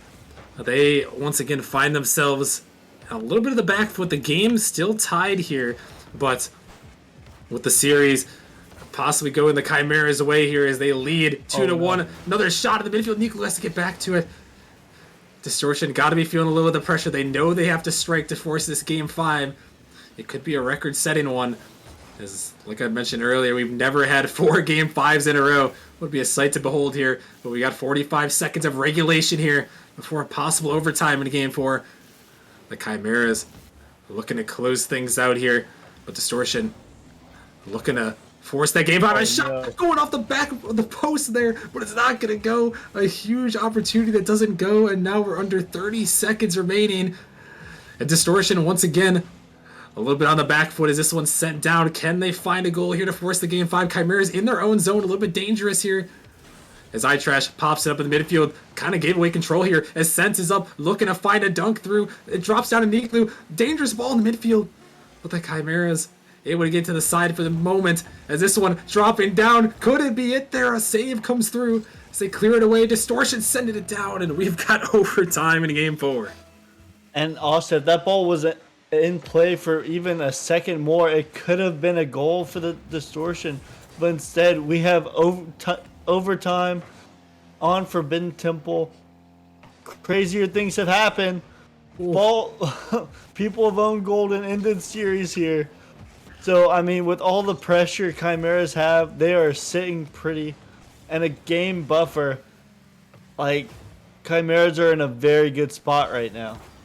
Yeah, they have seen some crazy things to end on Forbidden Temple. Will we see another one here in the Rival League play-in tournament? If Chimeras win this game, they will take the 7 seed in the playoffs. As this one, Serrano sent it towards that. Nicolou has to make the save. He picks up a savior medal there. As a clutch play, as the Chimeras shots just keep raining towards the Distortion net. Can Distortion find a counterattack? They set it up high. Here comes the shot. Zap is there, but Serrano on the defensive end. A huge save, and the pass attempt comes through. But oh my goodness, Jaegers, that one was almost in his. Wait a minute, here comes Pred. The passing play in the midfield. It's not going to go. And that one going off to the side. But oh my goodness, a hectic last couple of seconds as this one going towards the other side. And Pred gets a chance at a shot here, but not on target. And I mean, this has just been very back and forth. Good passing plays by the Chimeras. But so far, this Distortion defense has held on. I believe that's 9 saves, excuse me, so far in this game. Make it 10. And this is just a very defensive showing by Distortion. Immovable object versus unstoppable force. And I'm just excited to see who breaks first here. Yeah, and This could determine again who will be the 7 seed. Chimeras sending this one down. Will Distortion and their defense crack, or can they find a counterattack? Will the Chimeras' pressure be enough to send them to this win here? They're trying to send it up by Trash off the backboard. Here comes a shot attempt from Pred, but Nikalu, he shuts it down. As Sense now looking for the counter, but Serrano is there. Able to send down the midfield. Zap high off the backboard. Dangerous ball, but Pred gonna bail his teammates out. As Nikalu can't connect with that one. Sense gonna find a nice 50. As this ball popped up. Way. No, not the own goal. It's saved away by iTrash. I thought we almost cursed it into existence. But it's not quite meant to be. As Sense looking up for a bump. Zap trying to dive in. And Distortion dangerously out of position here. Serrano just has to get it past the last defender. It pops up high, but just bumped out of the way. And now the Jaegers were approaching 3 minutes of overtime. And these two teams just do not want to give up right now. And I feel like also anytime you hit the 3rd minute of overtime, you need to start talking about the potential longest OT in Nemesis history. Neither of these teams want to see it happen, however, both wanting to get this one away and just Chimeras wanting to end it here, Distortion wanting to push for that game 5 without all the stress. But man, oh man, this has been a very back and forth game, Austin, and so far, I know that Chimeras have all the offense. I know Distortion has been playing well on defense, but I just can't see who has all the momentum here. It was a huge miss coming through, but yeah, you're right. It's hard to tell who has the advantage. And you referenced the longest overtime ever. We're not quite there yet, but it was last season in the play-in tournament in the first round here, the 7 versus 8 matchup in the Challenger League. Drakes versus Samurai went to 7-10 on the clock there, and we had it earlier when the first match of the night went all the way to 5 minutes of overtime. I think it was 5:10 or so. And now we are approaching 4 minutes of overtime gone by. The Chimera is looking to close out this series as Serrano towards the backboard. Zap has to make a nice touch, and he does. Now Distortion on the attack here. A passing play in the midfield. Is it in? It's off the post. They can't put it in. Another opportunity is not going to fall through for Distortion. They've been few and far between here. As a little bit of a miss, a huge demo comes out, but it's cleared away to the corner. And every time, Jaegers, that these two teams are making an opportunity, it's just something, the last second clutch, whatever it may be, has come up huge. And now Distortion again looking for it, but they might be a little bit out of position. Pred, he's going to clear it down into the corner. Nikalu sending this one up. Serrano blocking it up in the midfield. Sense popping this one high. iTrash putting it in off the corner. Zap a banging clear, able to get that one away. But Serrano just waiting on that one as now we have approached a full extra game of overtime. I mean, we're just going for content here tonight, Jaegers. We're running behind on the stream, but they just want more Rocket League as we officially have it. Distortion on the attack, drop it down midfield. Nikalu up to Zap. Can he find the read? He's looking for it. The shot comes through from Sense. He puts it home, and we have a record 4th game 5 in a row. Zap looking awkward on the sidewall, wasn't sure what he was going to do. Chimeras weren't sure what he was going to do. Doesn't matter. Since put in the back of the net, and we have, Austin, our 4th game 5 in a row.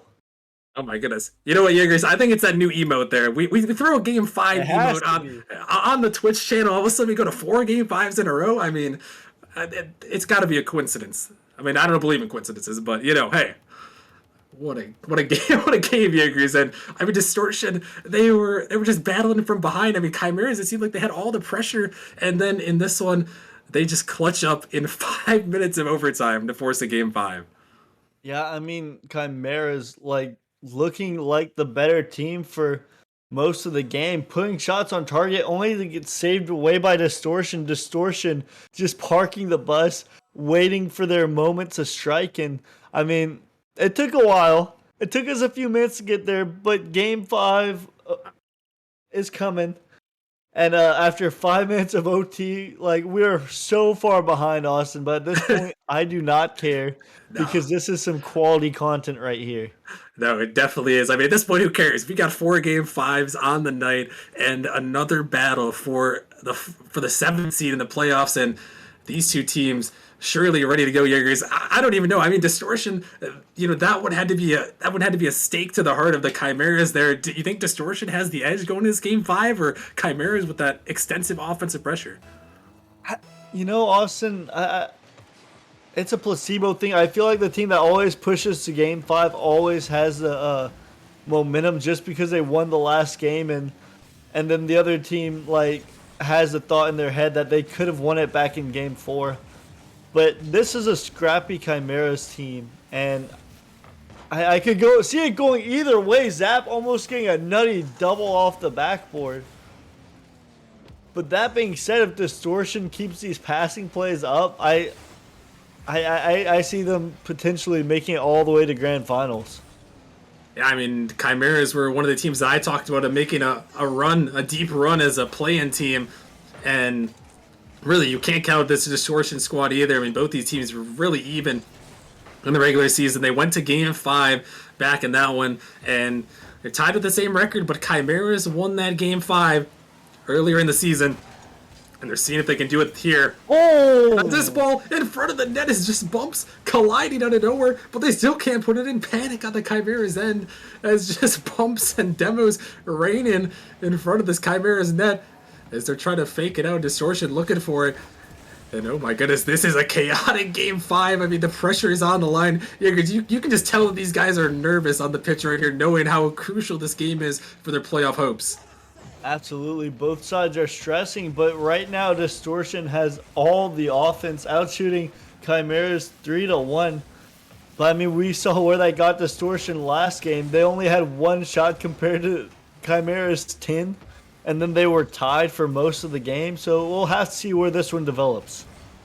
It's almost a table-turning moment. His sense, oh my goodness, he's going to find the read off the backboard, but not on target. What he's looking for is Serrano trying to get this one out. A team bump comes through. Itrace has to shoot it on net, but he can't hit the angle. Was looking for the speed, but couldn't find the placement.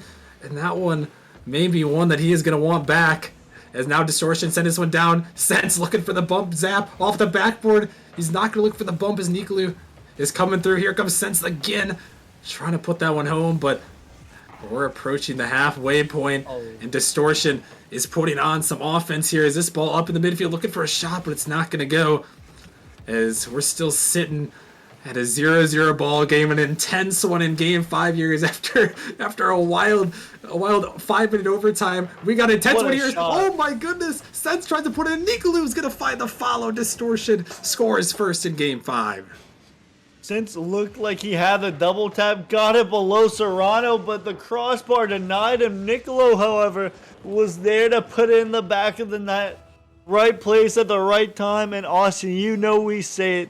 We always say it. We perhaps say it too much. The team that scores first in game 5 wins 97.3% of the time. And right now, Distortion is sitting pretty. That is a certified Jaegers fact right there. 97.3% of the time, team that scores first wins. Don't fact check us on that. Just trust. But this one, 2 minutes left now, and Chimeras, they find themselves in a dangerous position as Distortion. This one, oh my goodness, it's on the goal line, but Serrano just in time to get it away. And with the time ticking away, it's Chimeras that are feeling like they are getting suffocated as this ball is up in the midfield looking for a shot. It's off the backboard. Zap coming through towards the net, but iTrash coming up collection. A minute 30 remaining. Chimeras are desperately looking for something to tie this game up. See if they can force an overtime.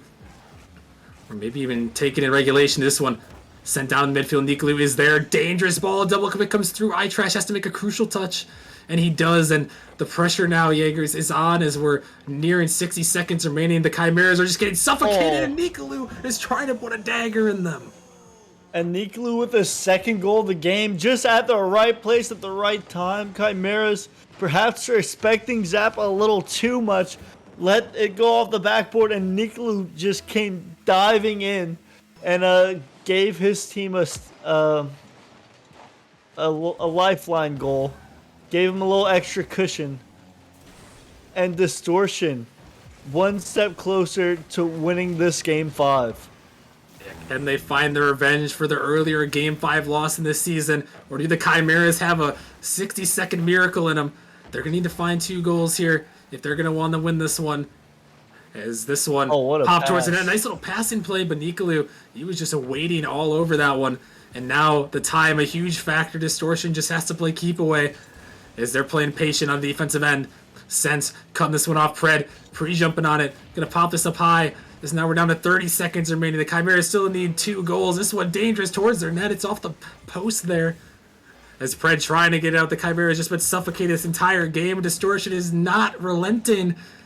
As this ball's still in their half, the seconds ticking away. Chimeras need one with at least time on the clock. As this ball could be an opportunity. It's sent out, but Zap, he's going to play patient here. A huge demo comes through. And that could just do it. The Chimeras trying to find one. This one, oh my goodness, what is going on here? Serrano puts it in with 3 seconds remaining, and there is some hope. Yeah, I mean, there's not much hope, Austin, but we've seen crazier things happen before, and Serrano breathes a little bit of life back into this Chimeras roster. And with 3 seconds left, iTrash needs to get a favorable kickoff here. It goes in their favor. Can they keep it up? Distortion sends it down, but Chimeras are taking the length of the pitch at Serrano. He can't touch it, and that is going to be how this Game 5 ends. A valiant effort by the Chimeras, but Distortion, the ace seed, coming into the play-in tournaments, they are going to go into the playoffs as the 7 seed now with a huge Game 5 victory. And wow, Yuri's, that series did not disappoint. That was a very impressive series. And Austin, I believe that was the first Game 5 tonight that we've seen the 7th seed actually lose. Like, all the previous games, like the 7th seed came out on top. Someone's going to have to check my facts there. But man, what a showing by this Distortion roster. Nobody picked them to win, Austin. What was it, 33-12? 12 people believed in them, and one of them was just an automatic reaction. I mean, Distortion really had a game here, and now not a super favorable playoff run, but I mean it's a lot better than an 8 seed run, I'll tell you that. Yeah, I mean, Distortion got to be feeling good here, knowing that they are going to be the 7 seed going up against Pineapple. So congratulations to them. I mean, what a night we've had so far, and we are not done yet. We should hopefully have one more match coming your way as we're going to be heading to the Novice League to wrap it all up for some novice moments on the stream. We have one more match. Can we see the expert 5 Game 5s in a row on one night? It's possible. It could be on the line here in our final match of the night. Make sure you guys go check out the Nemesis merch. I got the sweatshirt here. It's looking good. Jaeger's got the bucket hat going. Link is in the chat there. If you guys are interested, go check it out. Go support Nemesis. Go get some cool stuff for you. But we're going to be heading to a quick break as, again, we're behind, but we have one final match. We have Diffusion and we have the Gorgons going at it for the 7 seed. Can we see the 5th Game 5 of the night? I don't know. Time will tell. So make sure you guys stick around, and we'll see you guys in a couple minutes. You don't want to miss it. Lost in time with one another. The hourglass takes us further from here.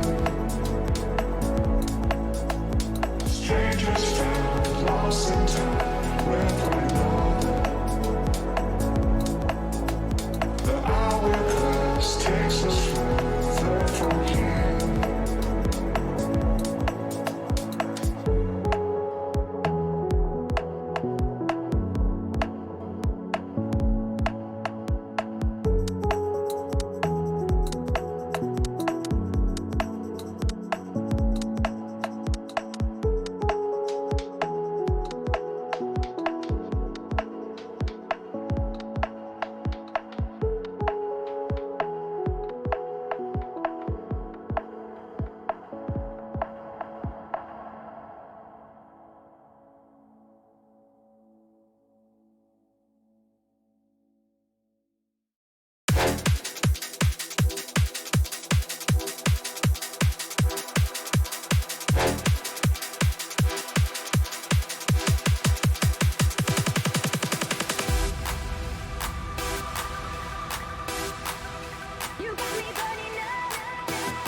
You got me burning up.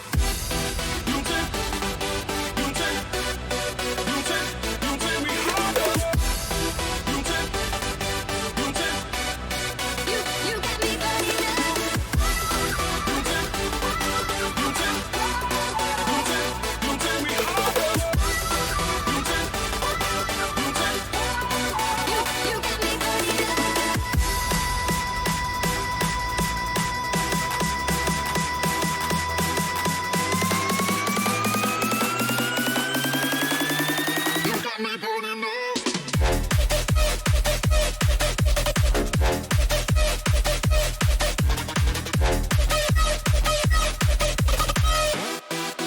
You got me burning up.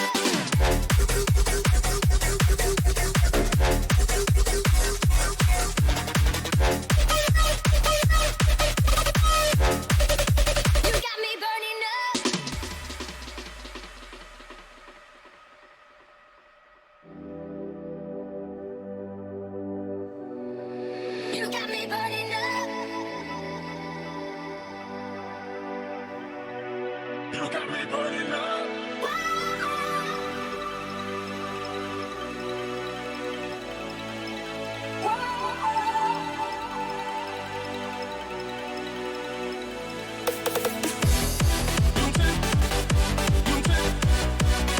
You got me burning up.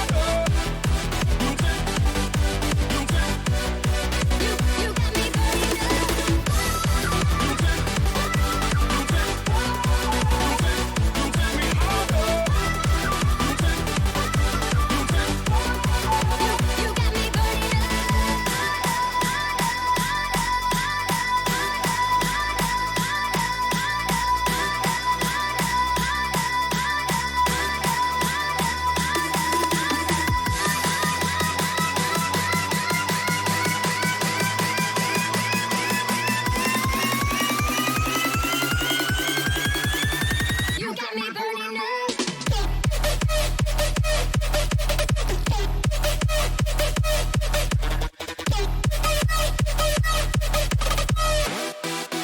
You got me burning up. You got me burning up.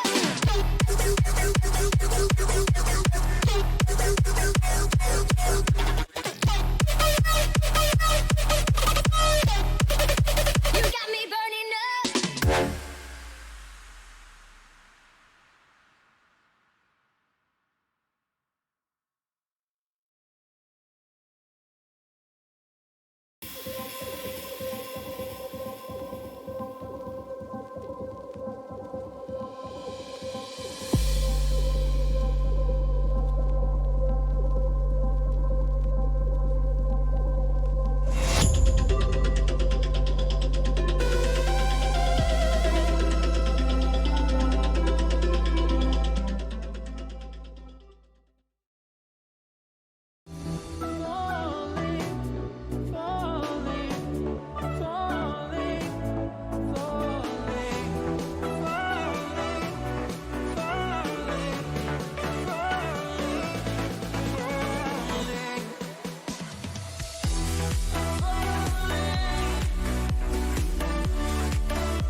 Started to fall, and where were you? How could I know you were falling too? Grabbing the wind, cutting my skin, but it's hard because I'm falling. Tell me why I'm falling. Oh, life's calling, but it's hard because I'm falling.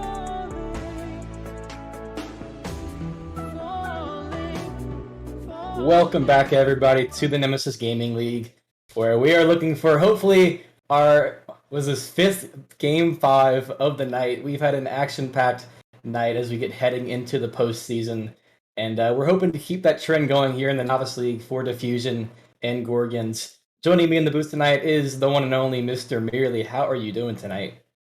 You know, I'm doing pretty good. Almost had several heart attacks during these series, which have been so ridiculous. 4 game 5s in a row is already a record for Nemesis. If we could get a fifth one, I don't know what I would do. probably just fall out of my chair. Someone might want to stand by to clip that. But we do have Diffusion going up against the Gorgons, and if there was a team to bring us to a fifth game 5 of the night, it would have to be these two. Even records, both 9-9, 7th and 8th seed, obviously going up against each other once again. And well, we've got a matchup on our hands full of both these teams are full of players whose names I am not confident that I can pronounce consistently. So this is going to be a bit of a undertaking for us here, Magic.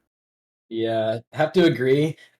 Probably everybody in Diffusion, we're going to have a stroke trying to pronounce their name, but we're going to do our best. But either way, both of these teams, as you said, finished 9-9. This is probably the best bet we have for a 5-game series, and probably all of the Novice League playoffs. As I think ending the season, Diffusion, they lost on Saturday to Ninjas, so they're not exactly on a high note coming into this game. While Gorgons, they took down Frost their last match, who's basically whoever wins this game tonight will play Frost in the playoffs as the 7th seed. So Gorgons have proved they are ready to take on whatever the postseason throws at them. Diffusion, they got to prove to us tonight that they can hang with these guys.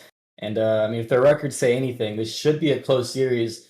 I know we have all the chimeras in the lobby, but hopefully 27 minutes after the intended starting time, the Diffusion guys can figure things out and give us a match tonight.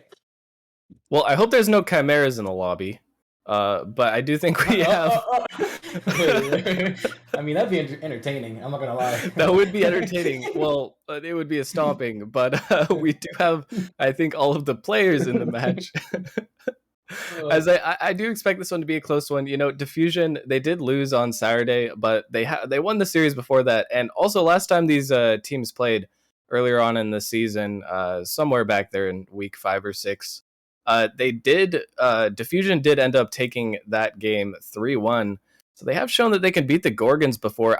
I do think that the Gorgons beating Frost was a pretty big upset. One they might have wanted to save for playoffs, if I'm being honest, because Frost are a really good novice team, and they're going to be tough to take down 2 times in one season. Gorgons obviously have a pretty long road to get back there regardless.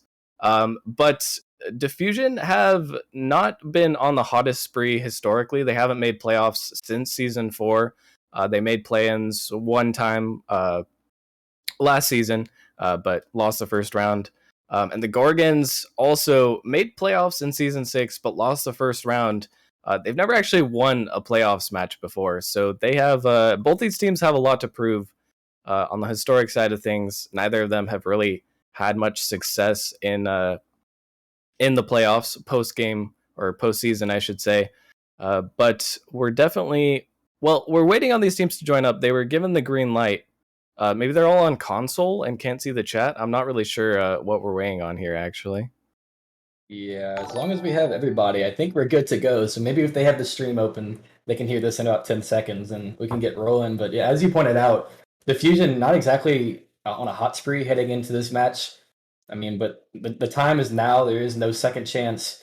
Well, there is a second chance, actually. If you lose this game, you do play the winner of Acceleration and Ignite. But you know what I mean by this is postseason. You don't have many lives left, so every win is so important. And here we are going onto the field merely. I'm gonna need that completely accurate. I'm gonna hold this to you the entire match. What's the score of this series gonna be?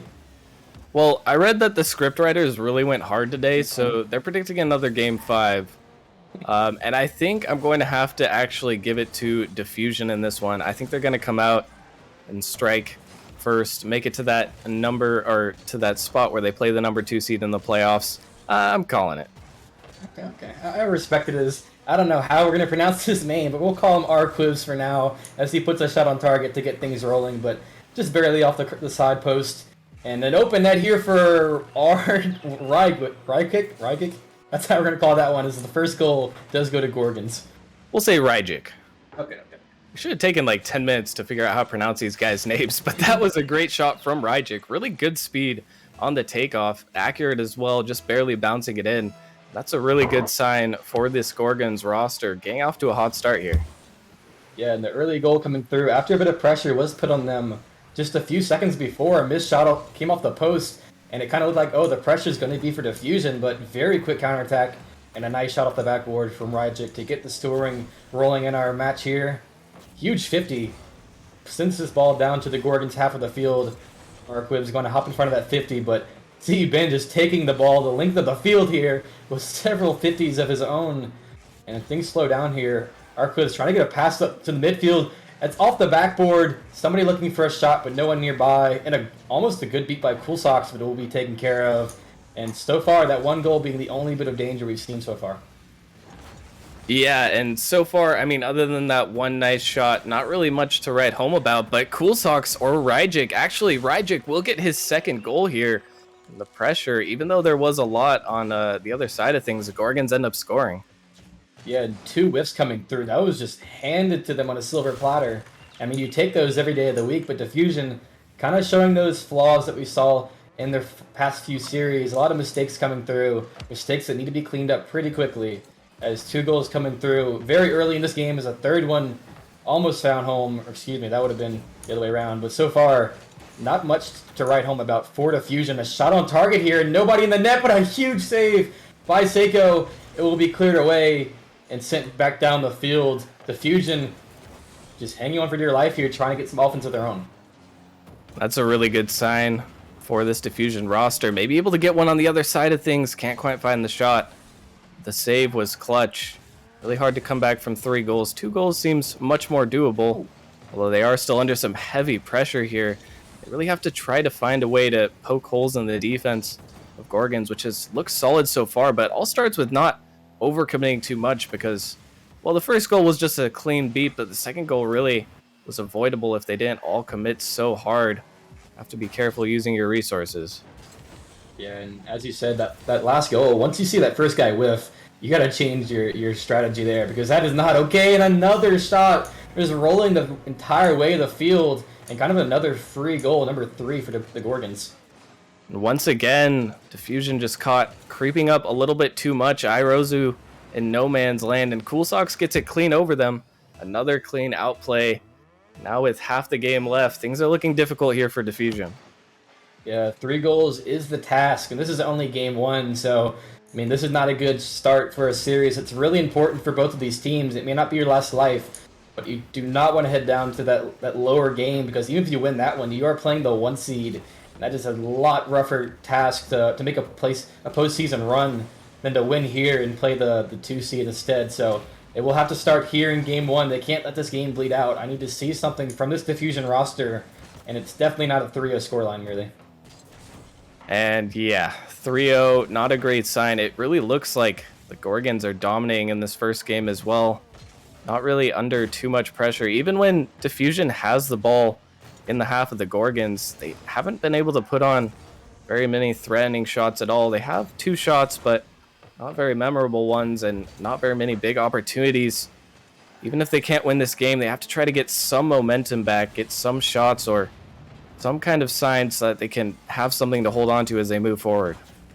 Yeah, and as you said, shots on target are going to be a good place to start. And we only have 2 so far from them. The third one does come through, but that one of those 3 finally was actually at the very start of the game. So it's been a solid 4 minutes with, until then, 1 shot on target. That is not a good place to be. But right now, a minute left to go, hoping for a miracle. Ben high off the corner. Very awkward read for the defense, but it will be taken care of. Last minute rolls around and Diffusion trying to get a counterattack of their own here. Seiko with the dribble, plenty of boost to work with. Flicks it over 2 people, but that flick a little bit too juicy for even the guy waiting for the pass. Irosa putting it to the midfield, but a little bit too high again as these passes are there, but just a little too much oomph on them. And as 40 seconds left to go, I think Gorgons just about have this one locked up here in game 1. A crucial series for both of these teams, and so far Gorgons looking well up to the task as Ben, he's just everywhere in defense right now. Every clear seems to come from him. And 20 seconds left to go. You can probably chalk up this game really, and I mean, look ahead to game 2 if you're Diffusion.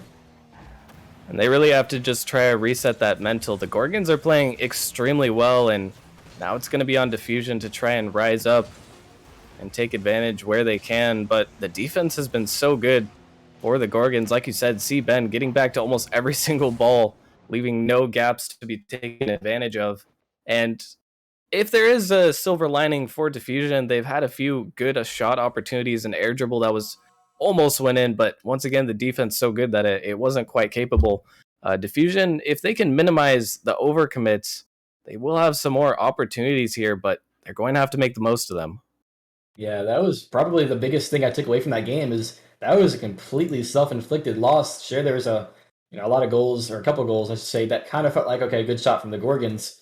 But a lot of the times it was just, wait, where's the goalie? Oh wait, they're all three on the Gorgons half of the field, and the ball just rolls into the net. But you can't take away from the Gorgons. Very convincing game one victory, as you said. Defense was solid. I mean, 4 shots on target. That just means you're owning the midfield. You're quicker to every ball in the middle of the field, and you're not letting the shots develop at all. And you can't get scored on if there's no shots coming through. So step one for Diffusion going into game 2, don't allow yourself to be staring down the barrel of oh, we have to reverse sweep or we're going down to the loser's bracket match. Make it happen now and tie up the series before it gets out of hand. This is probably the most, well, if we could bring it to a match point, the second most important game of the series for Diffusion. Like you said, if they go down 0-2, not going to be great. That's almost a nice highlight reel play there in the opening seconds, but nothing comes of it quite yet. Diffusion seems to be getting more aggressive, and we have a Rule 1 on the field, so we will now be devolving into a 2v2. Wait, who broke that? Someone ran into him. Oh, that's acceptable. I mean, yeah, I guess it's better than a break, but I mean, just for everybody watching, that is considered breaking Rule 1 in my mind. If you have to bump somebody out of it, that's cringe. You can't win a 2v2 kill issue. But 40 seconds gone by, nothing at all has taken place. We've had 1 shot on target from Seiko, but no problem for Ryjic as he saves it. And a huge 50 win for C-Ben. Cool Socks unable to find the bumper. It would have been an open net there. Irosa almost takes out 1, but Ryjic dunks out 2 people. Can he finish the play? It's just barely too far out of his reach to bring it around into the net. Arquiz has boost to work with enough to get it midfield. Irosa putting it off the backboard, but right to the waiting arms of Ryjic, who dumps it off to Cool Socks. Another 50 comes through in the midfield, but it just sends it off to the corner. A minute gone by here, and I'm seeing a completely different Diffusion team, or at least I did, until another overcommit leaves the goalie just dumbfounded with a shot coming towards his net. To be fair, there was a goalie, and Irozu wasn't in a terrible position. He just didn't react fast enough. He didn't realize that there was a shot possibility there from Ryjic. Hard to blame him, as it was a pretty good shot that seemingly came out of nowhere watching his perspective.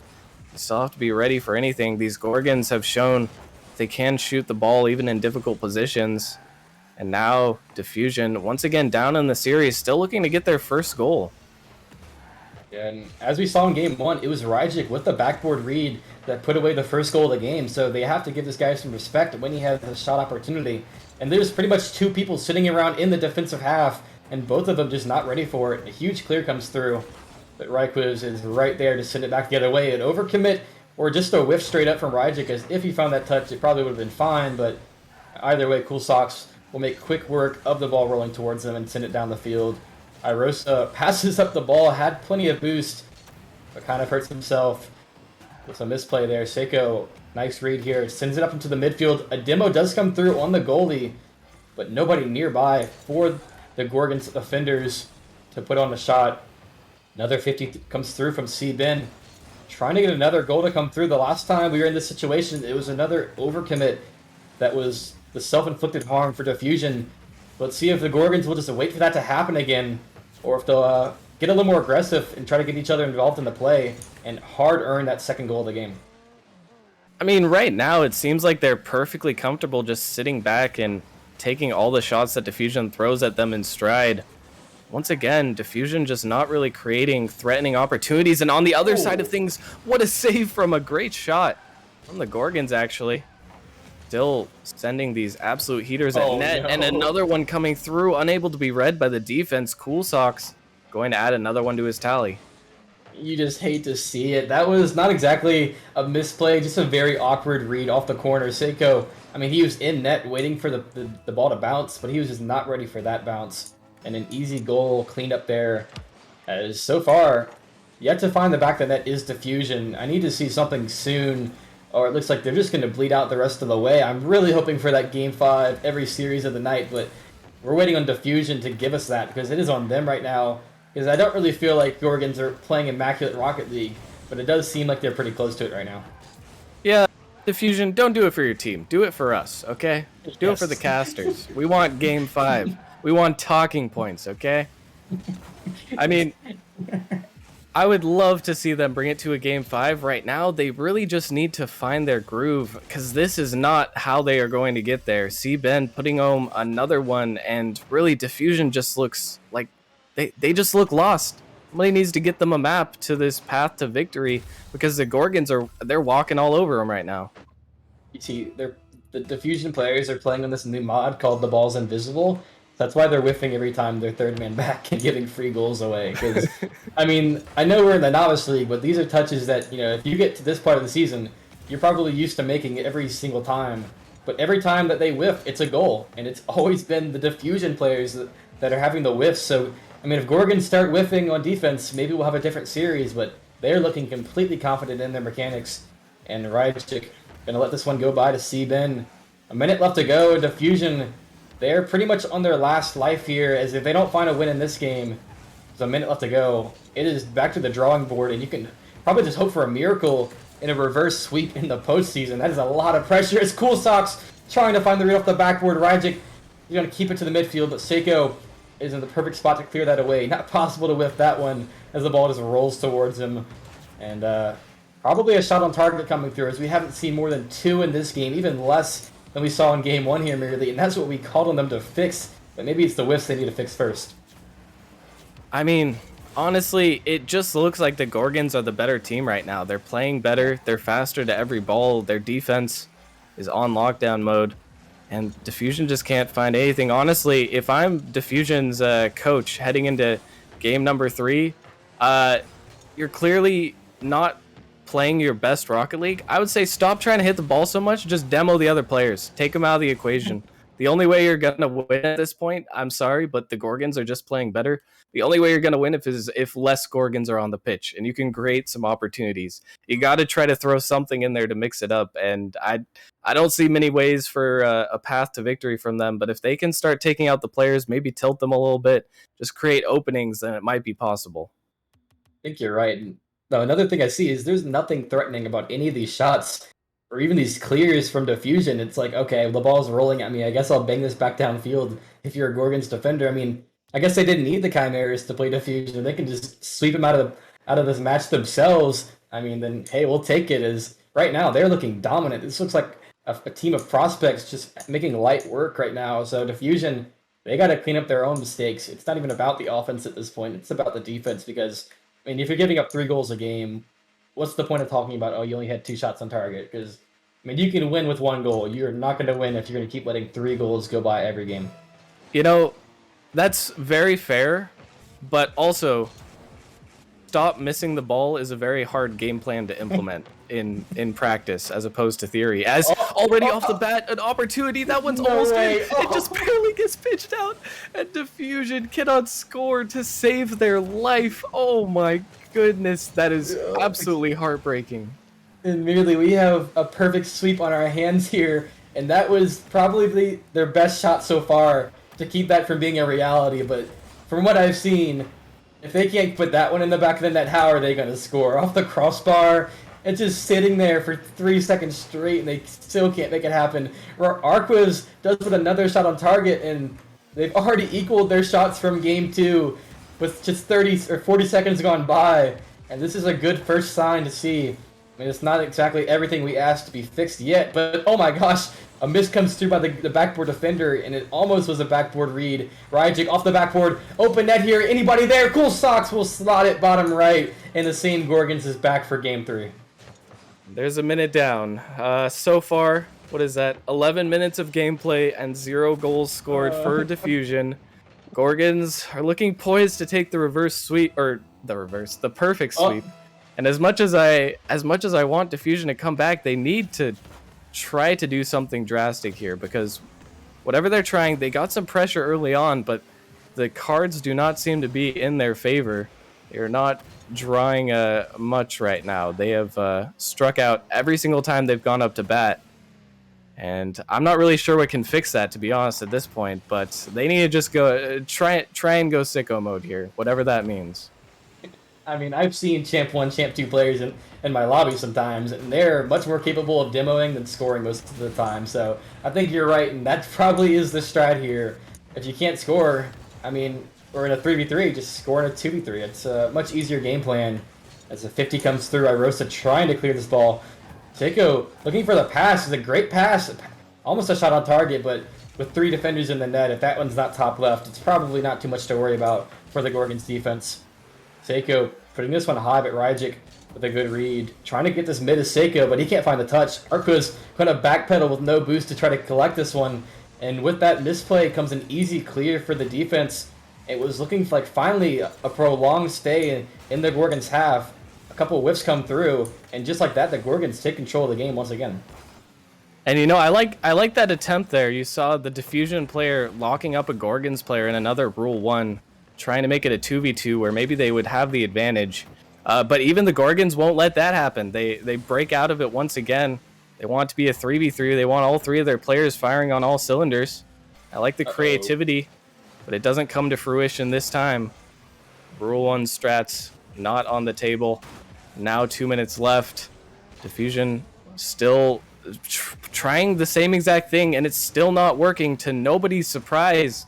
I mean, I don't know what to tell them. They have to get crazy here. Yeah, and they're looking like they're playing much more, basic Rocket League correctly than they have in the last 2 games, but it's still not working for them. As another shot from Cool Socks, he is best friends with that bottom right corner, and he slots away another one, and at this point, it's time to panic for Diffusion. Yeah, Diffusion, you can't go next anymore. There's no more games in the series. It's now or never, and they are not showing up when it matters. Since the beginning of the series, Gorgons have had just a complete handle on every situation. Now we are seeing the pre-jumps off the ceiling. Desperation, absolutely, from Diffusion.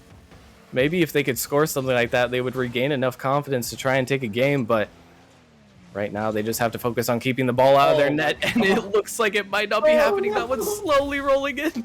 See, Ben, I don't even know how he touched that ball, but he picks up the goal, and it might just be over for Diffusion. Cool Socks almost just cut off the jugular right there, that shot, and he almost had the double read as well off the bounce. That would have been disgusting, but either way, C-Ben is there to clean up the play, and yeah, I think at this point, if you can't score in the first 2 games at all, and you have a minute and a half to score 3 again, I think we've seen this script 3 times already in this series, and it ended the same way every time. They have ended the perfect sweep, and maybe the start of something miraculous. If they somehow win this game, that would be legendary. Their only chance basically now is that the Gorgons get extremely overconfident, like they just did, thinking the series is over, and maybe they get a few free goals, maybe one off of kickoff. Rajic's missing this. The ball's heading towards the net, but it's not quite enough. Diffusion needs a miracle here.